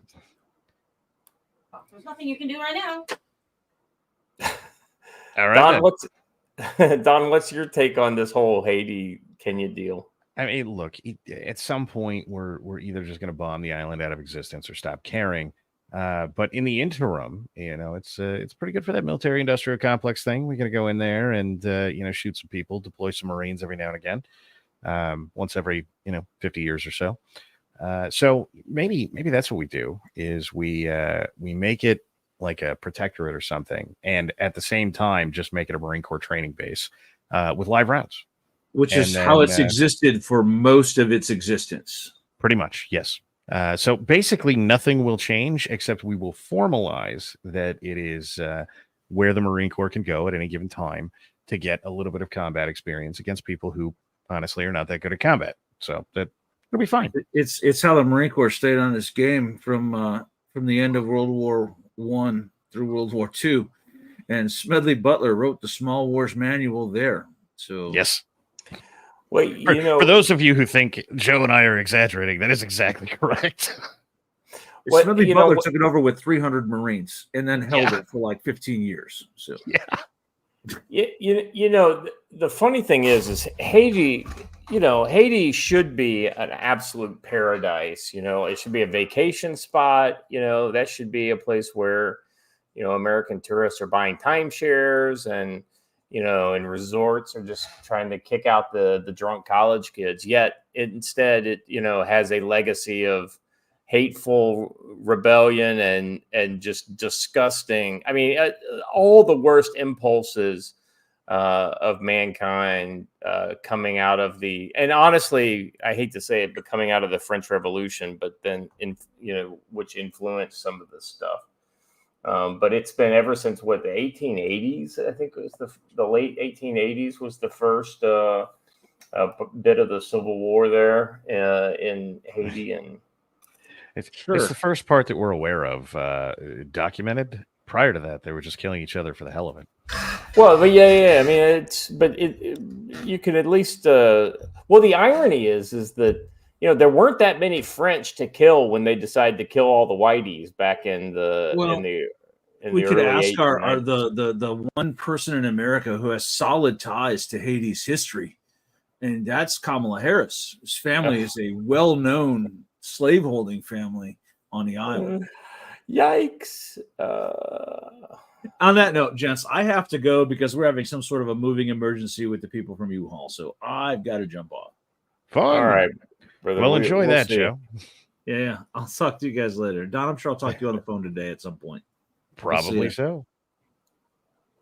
Thanks, Joe. Don, thanks for holding it down with me here. We'll move along.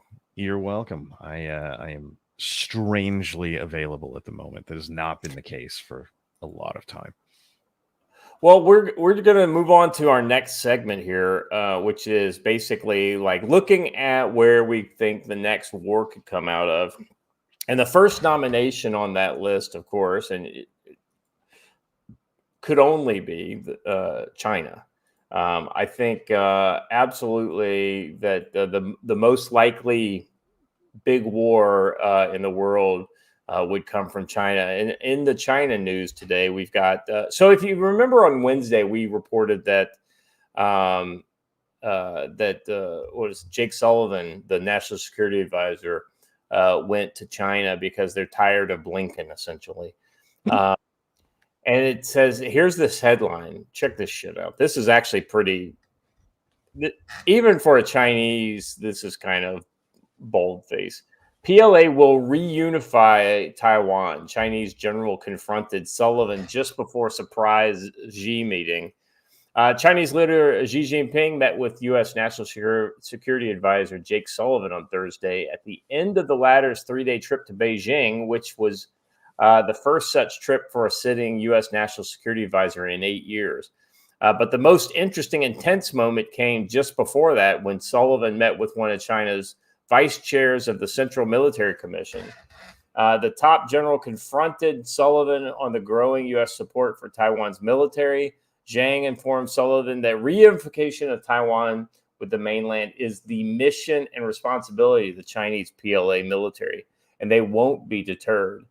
Sullivan looked nervous and unsettled throughout the whole encounter, with Zhang confident and beaming. I mean, I think this picture kind of says it all, right? He's super happy about what he's telling, Jake Sullivan. I mean, why wouldn't he be? He's putting him. Well, look, man, if I'm the Chinese, even if Trump gets reelected, it's going to be a year at minimum of trying to rebuild the U.S. military from being a friggin' disaster. So, hey, man, if we launch tomorrow, there's really nothing you can do about it. And, he's not entirely wrong for coming at us with that kind of attitude. Yeah. Well, here's the official statement from the Defense Ministry. China demands the United States stop military collusion between the U.S. and Taiwan, stop arming Taiwan, and stop spreading false narratives about Taiwan. But it's interesting is they say stop spreading false narratives about Taiwan, and not necessarily about the PRC. That's interesting. I don't know that they care what we say about the PRC, but don't gin up for the support for this island that we're about to go take over. It's the propaganda arm of war, right? You can't, if you get the whole world to show up at Taiwan, then the Chinese are going to have a hard time taking Taiwan back. If the whole world abandons Taiwan, then, whether or not the Taiwanese are going to try and fight the Chinese is somewhat irrelevant if the rest of the world just kind of watches with popcorn and goes like, well, that sucks for you. Yeah. It says, so I enjoyed this description of the meeting here. So Sullivan meekly opted for a diplomatic and conciliatory tone in response, saying it's rare that we have the opportunity to have this kind of exchange. Ooh. And underscored in the sense that like punking American diplomats hasn't been a thing for a while. Yes, it is rare. It is rare. Well, yeah, we haven't had a good smackdown since we told Blinken off right after Biden was elected. Yeah. The need for us to responsibly manage U.S.-China relations, as follow-up to the White House also statement sought to emphasize the two sides had recognized the progress in sustained regular military-to-military communications in the past 10 months. As for the statements in the wake of Sullivan's rare meeting with President Xi, there were the usual expressions of managing competition and avoiding direct conflict. He says, we believe that the competition with China does not lead to conflict or confrontation. This is one of their patent lines there in the messaging. The key is responsible management through diplomacy, he told reporters at a news conference shortly before leaving Beijing. While great changes have taken place in the two countries and in China-U.S. relations, China's commitment to the goals of a stable, healthy, sustainable China-U.S. relationship remains unchanged, Xi said. You know what you needed here is that clip from The Walking Dead where Negan walks up and says, "I just slid my cock down your throat and you thanked me for it." That's right. Oh my God, Negan was such a good bad guy. Yes. Oh, I'm kind of glad I tuned out like after season 8. That was the correct time. Yes. All right. Let's see. Let's see. They essentially told off concerning the hot button Taiwan issue. They were unsettled, nervous. Sullivan. Yeah. So let's see. Do we have video here? Oh yeah. 您好 ，Good morning， 非常感谢 ，Welcome to the Body Building， 谢谢。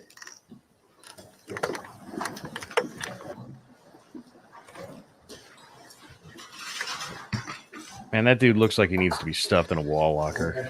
Yeah. It just looks like the guy who's going to do it. Yep. Mr. Biden, welcome to the Body Building. I know you just said in depth. 你是拜登总统的主要助手，在制定美国安全战略、筹划协调对华政策方面发挥关键的作用。你提出与我会面，说明 I love sequential translation. 安全领域和两极关系的高度关注。我愿借此机会与你坦诚沟通。 I have no idea what this dude is saying. Oh, here we go. We're in translation. For military security, meeting with me demonstrates the value the U.S. government puts on military security and our military relations. Well, let me start by saying thank you for hosting me here today. Don't care. I want to hear the smackdown.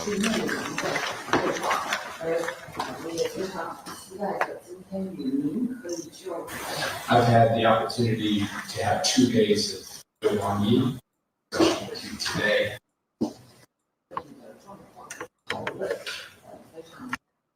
Anyway, so I guess they're not going to show us the key point, but no known plans for the two leaders to meet again in person before the U.S. election in November. Because of course not. Because what would the point of that be? Right. First of all, why would they? And second of all, what are we going to do? Send some other giant cuck over there to be like, please don't invade Taiwan yet. Well, it's like they made Jake Sullivan look stupid. They've made Blinken look stupid. I mean, who else are they going to just humiliate? Maybe Kamala Harris could go over there and get totally humiliated before the election. Well, so then it won't be a metaphor when they say, I slid my cock down your throat and you thanked me for it. She literally would do that. Probably shouldn't say that. All right. On to our next Not story. POTUS yet. V POTUS. So, Don, I think this is fascinating because the whole idea of the Arctic, right? Like, opening channels that would allow for maritime access to the Arctic that previously wasn't available, I think is fascinating. Now, I don't know if it's going to be true because, this whole global warming thing just never really shows up in the way they expect it to. So that kind of puts a damper in any kind of grand plans. Well, I was going to say any sort of Clancyan fantasy of a war over the Arctic, because in fact, my understanding is that the ice has gotten, up until the early 2020s, it was getting bigger versus smaller. But if it's going the other way again, then it's I don't know. I don't know what we're gonna get out of this. I'm old enough to remember the last time that this was gonna happen, and there was some crazy idea that the Russians were gonna launch sea attacks or something constantly, and that like their entire navy could be, I don't know, in Canada in an hour or whatever it was. And even if let's pretend that's the case, there is only one person on the national or international stage at the moment who has expressed some worry about nuclear war, and specifically World War III, and his name is Vladimir Putin. Yeah. So I don't think that's coming. Just my guess. Yeah. No, I think you're right. I think the real threat is that, we're going to establish new trading routes going, the Northern Passage, and then Russia would then cause trouble with that, and potentially, like what we've seen happen with this, with the Red Sea and the Houthis. Russia could potentially turn off that northern passage. But then I'd be like, well, then we just go back to status quo ante beforehand, where everybody had to go around, go the long way. Yeah. Let me see if I think I have a couple super chats to catch up on. The Arctic Boy, $2 Canadian. How appropriate when talking about the Arctic. We had icebergs in the bay 3 weeks ago in Nunavut. Cold. It sounds cold. Let me go back to see what else we have. So Peter Shays helicopter tours for $5 says, in my leftist state, I make it easier for the leftist elites and criminals to interact. 10-digit grid coordinates aren't going to post themselves. Perfect. Truer words. Going over to Rumble, let's see. Fed Postus Maximus for $2 says, Don the Pleb has 5 mentions on the farms, 3 times in the big election incident thread, 2 times in Sargon's thread, tangentially referencing drama with a third YouTuber. I'm sure Don can guess who. Don, are you beefing with the YouTubers? Not in a long time, but one in particular, a long time ago. That was the case, yes. That whole YouTube beef thing, so it seems, But let me kind of get into a little more on this article here. It says, in the same week that Biden said he would not seek re-election, Russian and Chinese bombers were escorted out of the Alaskan Air Defense Identification Zone. The most obvious geographical connection between them has been an almost undiscussed point of tension. So that's where Russia and China are absolutely working together. When in historical, reference, that would almost be unthinkable, them working together. If anything, I think China has invaded Russia at least once, and that was over resources. But post Mao and Stalin, they've had a decent relationship. That's true. Once Mao went to go visit Stalin, basically the first time, it's been. I mean, don't get me wrong; it's not like they're best buddies and hanging out on Friday night drinking or anything like that. But from then, there has been at least a relatively friendly relationship, even if once Stalin died, Mao's general behavior upon returning to Russia was like, I dealt with Stalin. You guys are a bunch of pansies now. Yeah. All right. Continuing on, it says, all one must do to put this tension into context is look at the globe from a perspective that looks down towards the North Pole.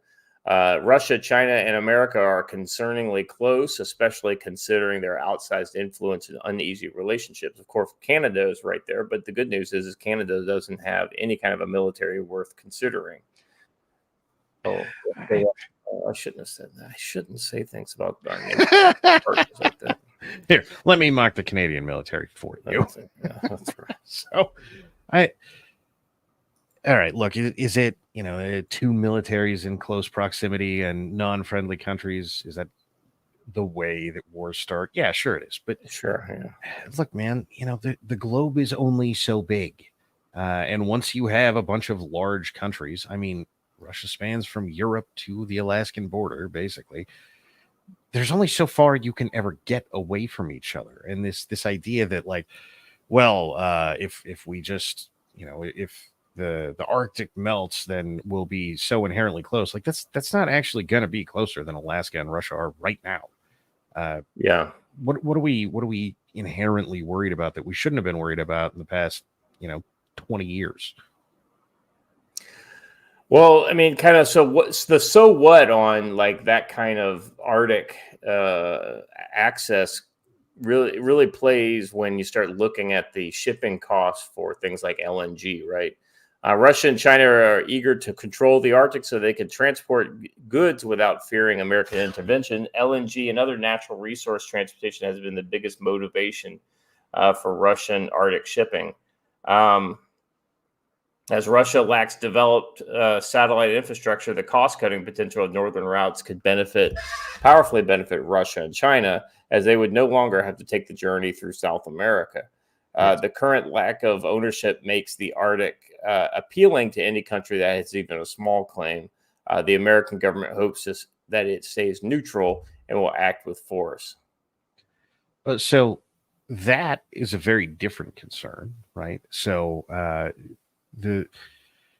it would inherently open up Canada to natural gas sales from Russia, and that, I mean, that's a big market. They could start doing to the Canadians what they're doing to Europe pretty consistently, and that could matter. But this idea that I don't know, there's a huge military concern in the space the moment that it opens up is unfounded at best.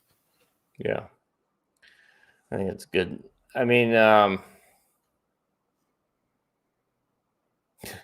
this kind of final line is actually pretty good. If the West is not prepared, Russia and China will style themselves as sole rulers of the North. And this kind of goes to the lack of preparation we've been seeing.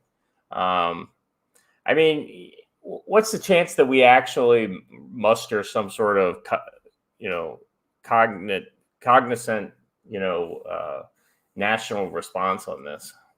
Well, basically zero. Is it hypothetically possible? Yes. Do we have the things there that if we were really serious about this, we could do it? Yes. Are we really serious about this? No, we are absolutely not. There's no will from anybody, right, to go, what we're going to do is mobilize the military and take over the Arctic because it's now a shipping lane and we need to, take care of American boats, truth be told. But maybe, in the vein of fat electrician videos, if somebody sinks one, then we could get serious about it. But until then, no. And if all they do is just generalized harassment, we'll detain you for a little while kind of games, we're going to search everything that you run through here, then I don't think there is going to be any national will. That said, I can't think of the Vietnamese incident name, but if we sink our own ship, then maybe we do. He's micronapping. Yes, he is. 100%. Trying to cover for it, man. And you guys just diming him out. Don, you would not believe how bad it was on Wednesday. I mean, I just I hit 15 minutes before the end of the show, the switch on the back of my head just got flipped. And I was literally like, I was even reading something at one point, and I was like my voice was trailing off, because I was falling asleep as I was reading. And this is not something that's new to me. I remember reading, storybooks to my daughter when she was a little girl, and falling asleep reading about the three bears or whatever. And my daughter was asleep. I said, "Daddy, wake up, wake up." I would, and then Goldilocks. That's exactly right. All right. Anyway, okay. So yeah, there's not a whole lot of big news with the Arctic, right? But this is just one of those kind of areas that, I mean, I'll be honest with you, on this show we really haven't talked about it, but ultimately this is one of those kind of to be continued, right? This is something that's coming in the future. It may have more to do with a kind of just another theater in a conflict that potentially could break out between the U.S. and China. But ultimately, Russia would really have to fully back China's play on this for China to really be effective. Yes. I mean, they control basically all of the access to the Arctic from Asia. So 100%, you're right. Well, them and us, right? The U.S. and Russia literally, have that gateway. No, I think they would have to commit to nuclear war levels of we're backing China, and I don't think that's coming. I think the one thing that the Russians remain afraid of in relation to the U.S. is that we lose our minds and start firing nukes. Right. Yeah, 100%. I mean, because ultimately, Russia and America are the ones that have the most nuclear experience because of their vast arsenals. Yep. China's got what, like 200, 250, 300 nukes, which sounds like a lot, but it's nothing when you're looking down the barrel of 6,000 Russian nukes. Right. No less than at any given time, 5 times that amount. And that is like the lowest number in 80 years or something like that is we only had 1,500 nukes on hand at any given moment.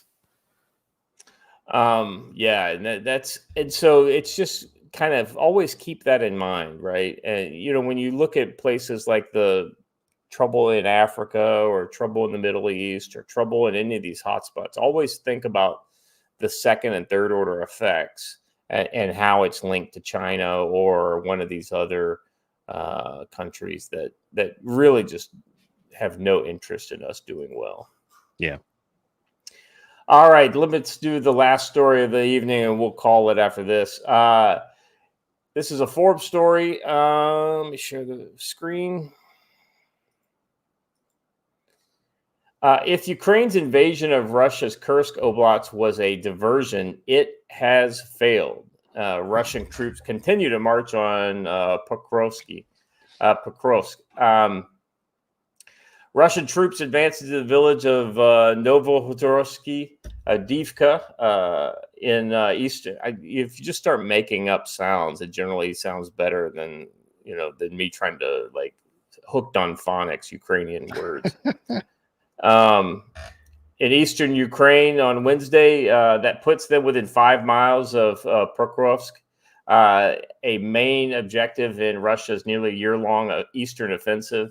The Ukrainian military that's just it. This offensive has been going on for a year. Everybody forgets about like Bakhmut and all that kind of stuff. That shit is like 20 kilometers down the road at this point. They've absolutely been pushing the ball down the field. Every week, every month, every day.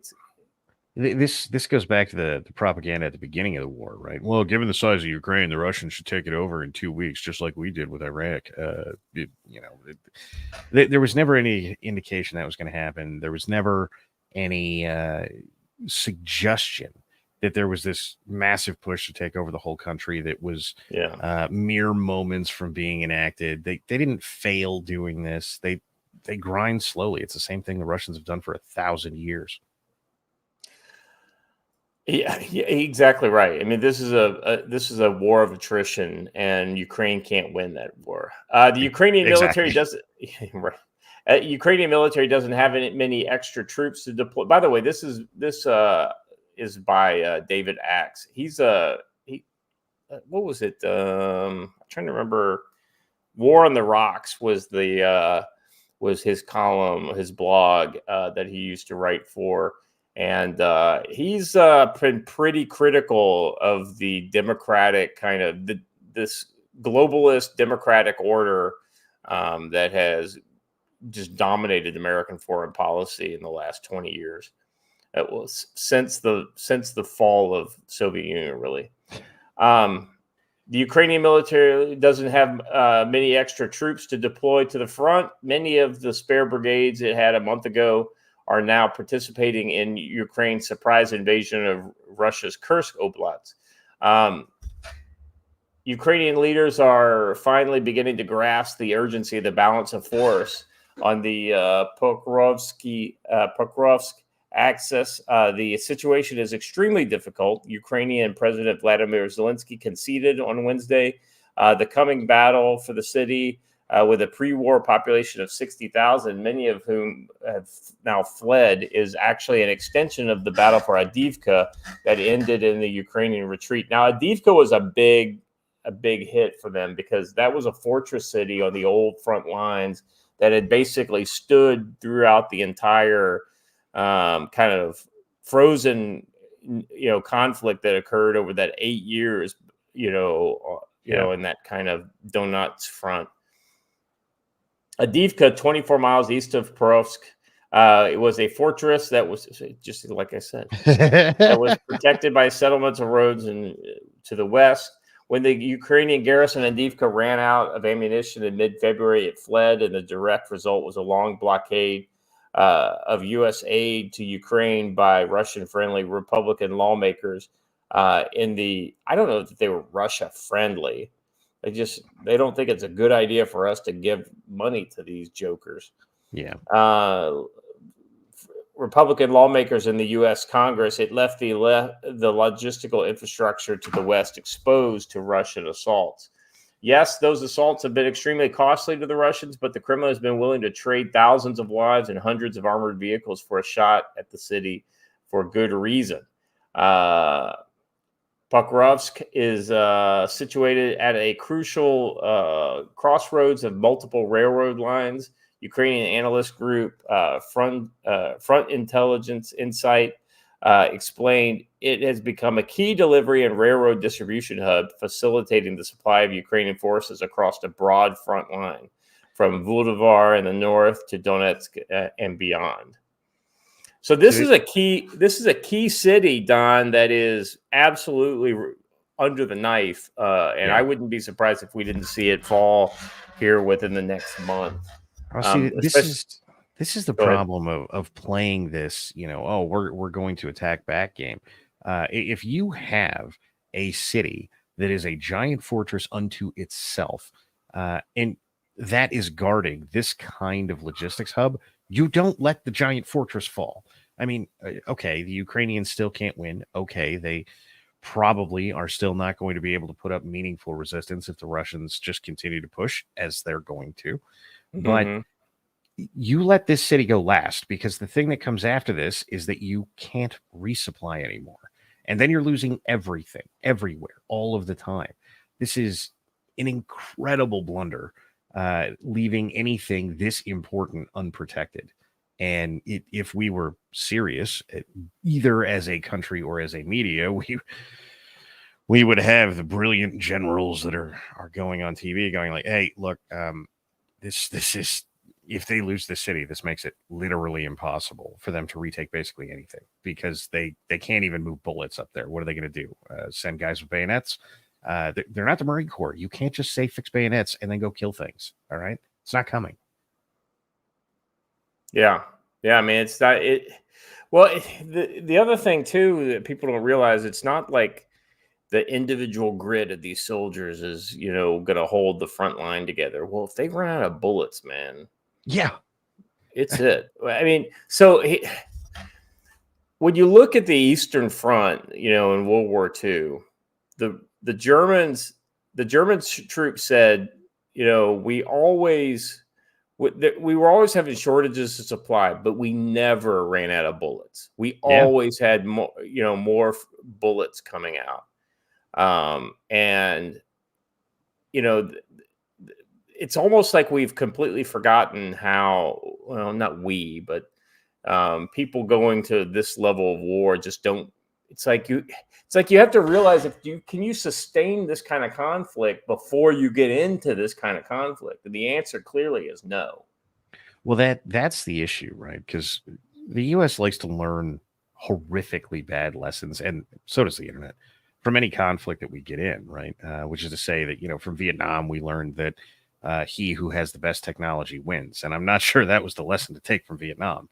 And subsequently, we learned from the GWAT that we can resupply anything, anywhere, no matter what, in perpetuity. And I'm not sure that was the lesson to learn from the GWAT, but it is, in fact, what we took away from there. And so while, people are people who pay attention to war ever are rightly saying, like, well, how do you fight a war without bullets in the modern era? The answer is, well, but the U.S. can supply in perpetuity 8,000 miles away. So there, this isn't even a question that should be asked. And now you're about to watch what happens when one side doesn't have bullets in modern warfare, and it's not going to be good, or at least not for them, right? The Russians are either just going to walk in and go, look, you guys can all, you can all surrender now and save us all a lot of trouble, or a lot of people are going to die. That's it. That's all there is to it. Yeah. So, I just wanted to kind of talk about this, because here's the thing. And so, okay, so are we going to go to war over Ukraine? Well, I don't think we want to go to war over Ukraine. The problem is not whether we want to go to a war over Ukraine, is whether we get a war because of Ukraine. by hook or by crook, right? And I could absolutely see a version of the story where people in Ukraine are like, listen, we're going to lose in the next 6 months if we keep fighting this. Now, what could we do to pull the Americans or to pull NATO into our side of this fight? And if you don't think there are people out there that are absolutely planning on how they would do this, I'm telling you. I mean, the signs are already there. You know, the advisors are on the ground. We lost a military advisor that the Russians killed is a perfectly legitimate reason for the warmongers in the country to say, well, just put troops there then. And the moment that happens, then, I mean, look, artillery is pretty indiscriminate. Missiles are pretty indiscriminate. They don't care. They will kill everybody in the blast radius, and that's how it works. And if we lose a company of, American, anybody that's there, soldiers, sailors, Marines, airmen, whatever it is, then it's going to be, well, you have attacked our troops and it's time for us to fire back. And that's it. That's, World War III on. Right. Yeah. Yeah. I don't know, man. It's, I mean, I feel like we're like rolling the dice on this one. And it's not a sure thing that we're able to get out of this Ukrainian adventure without without a legit war. Yeah. I mean, I hate to say it, but it's our European allies are the ones that I think are going to be the ones actually gunning for it. If Ukraine's if that front line keeps moving west, right? If Russia gets within striking distance again of Kiev, I mean, it's not going to be good. No, and look, there's a real funny thing that's going on. That is to say, the polls seem to be of two minds about this. One, fuck Russia, and we should just kill them all anyway. But two, maybe we shouldn't get into a war where Russia is going to expand far enough west that they're our problem in a direct conflict kind of fashion.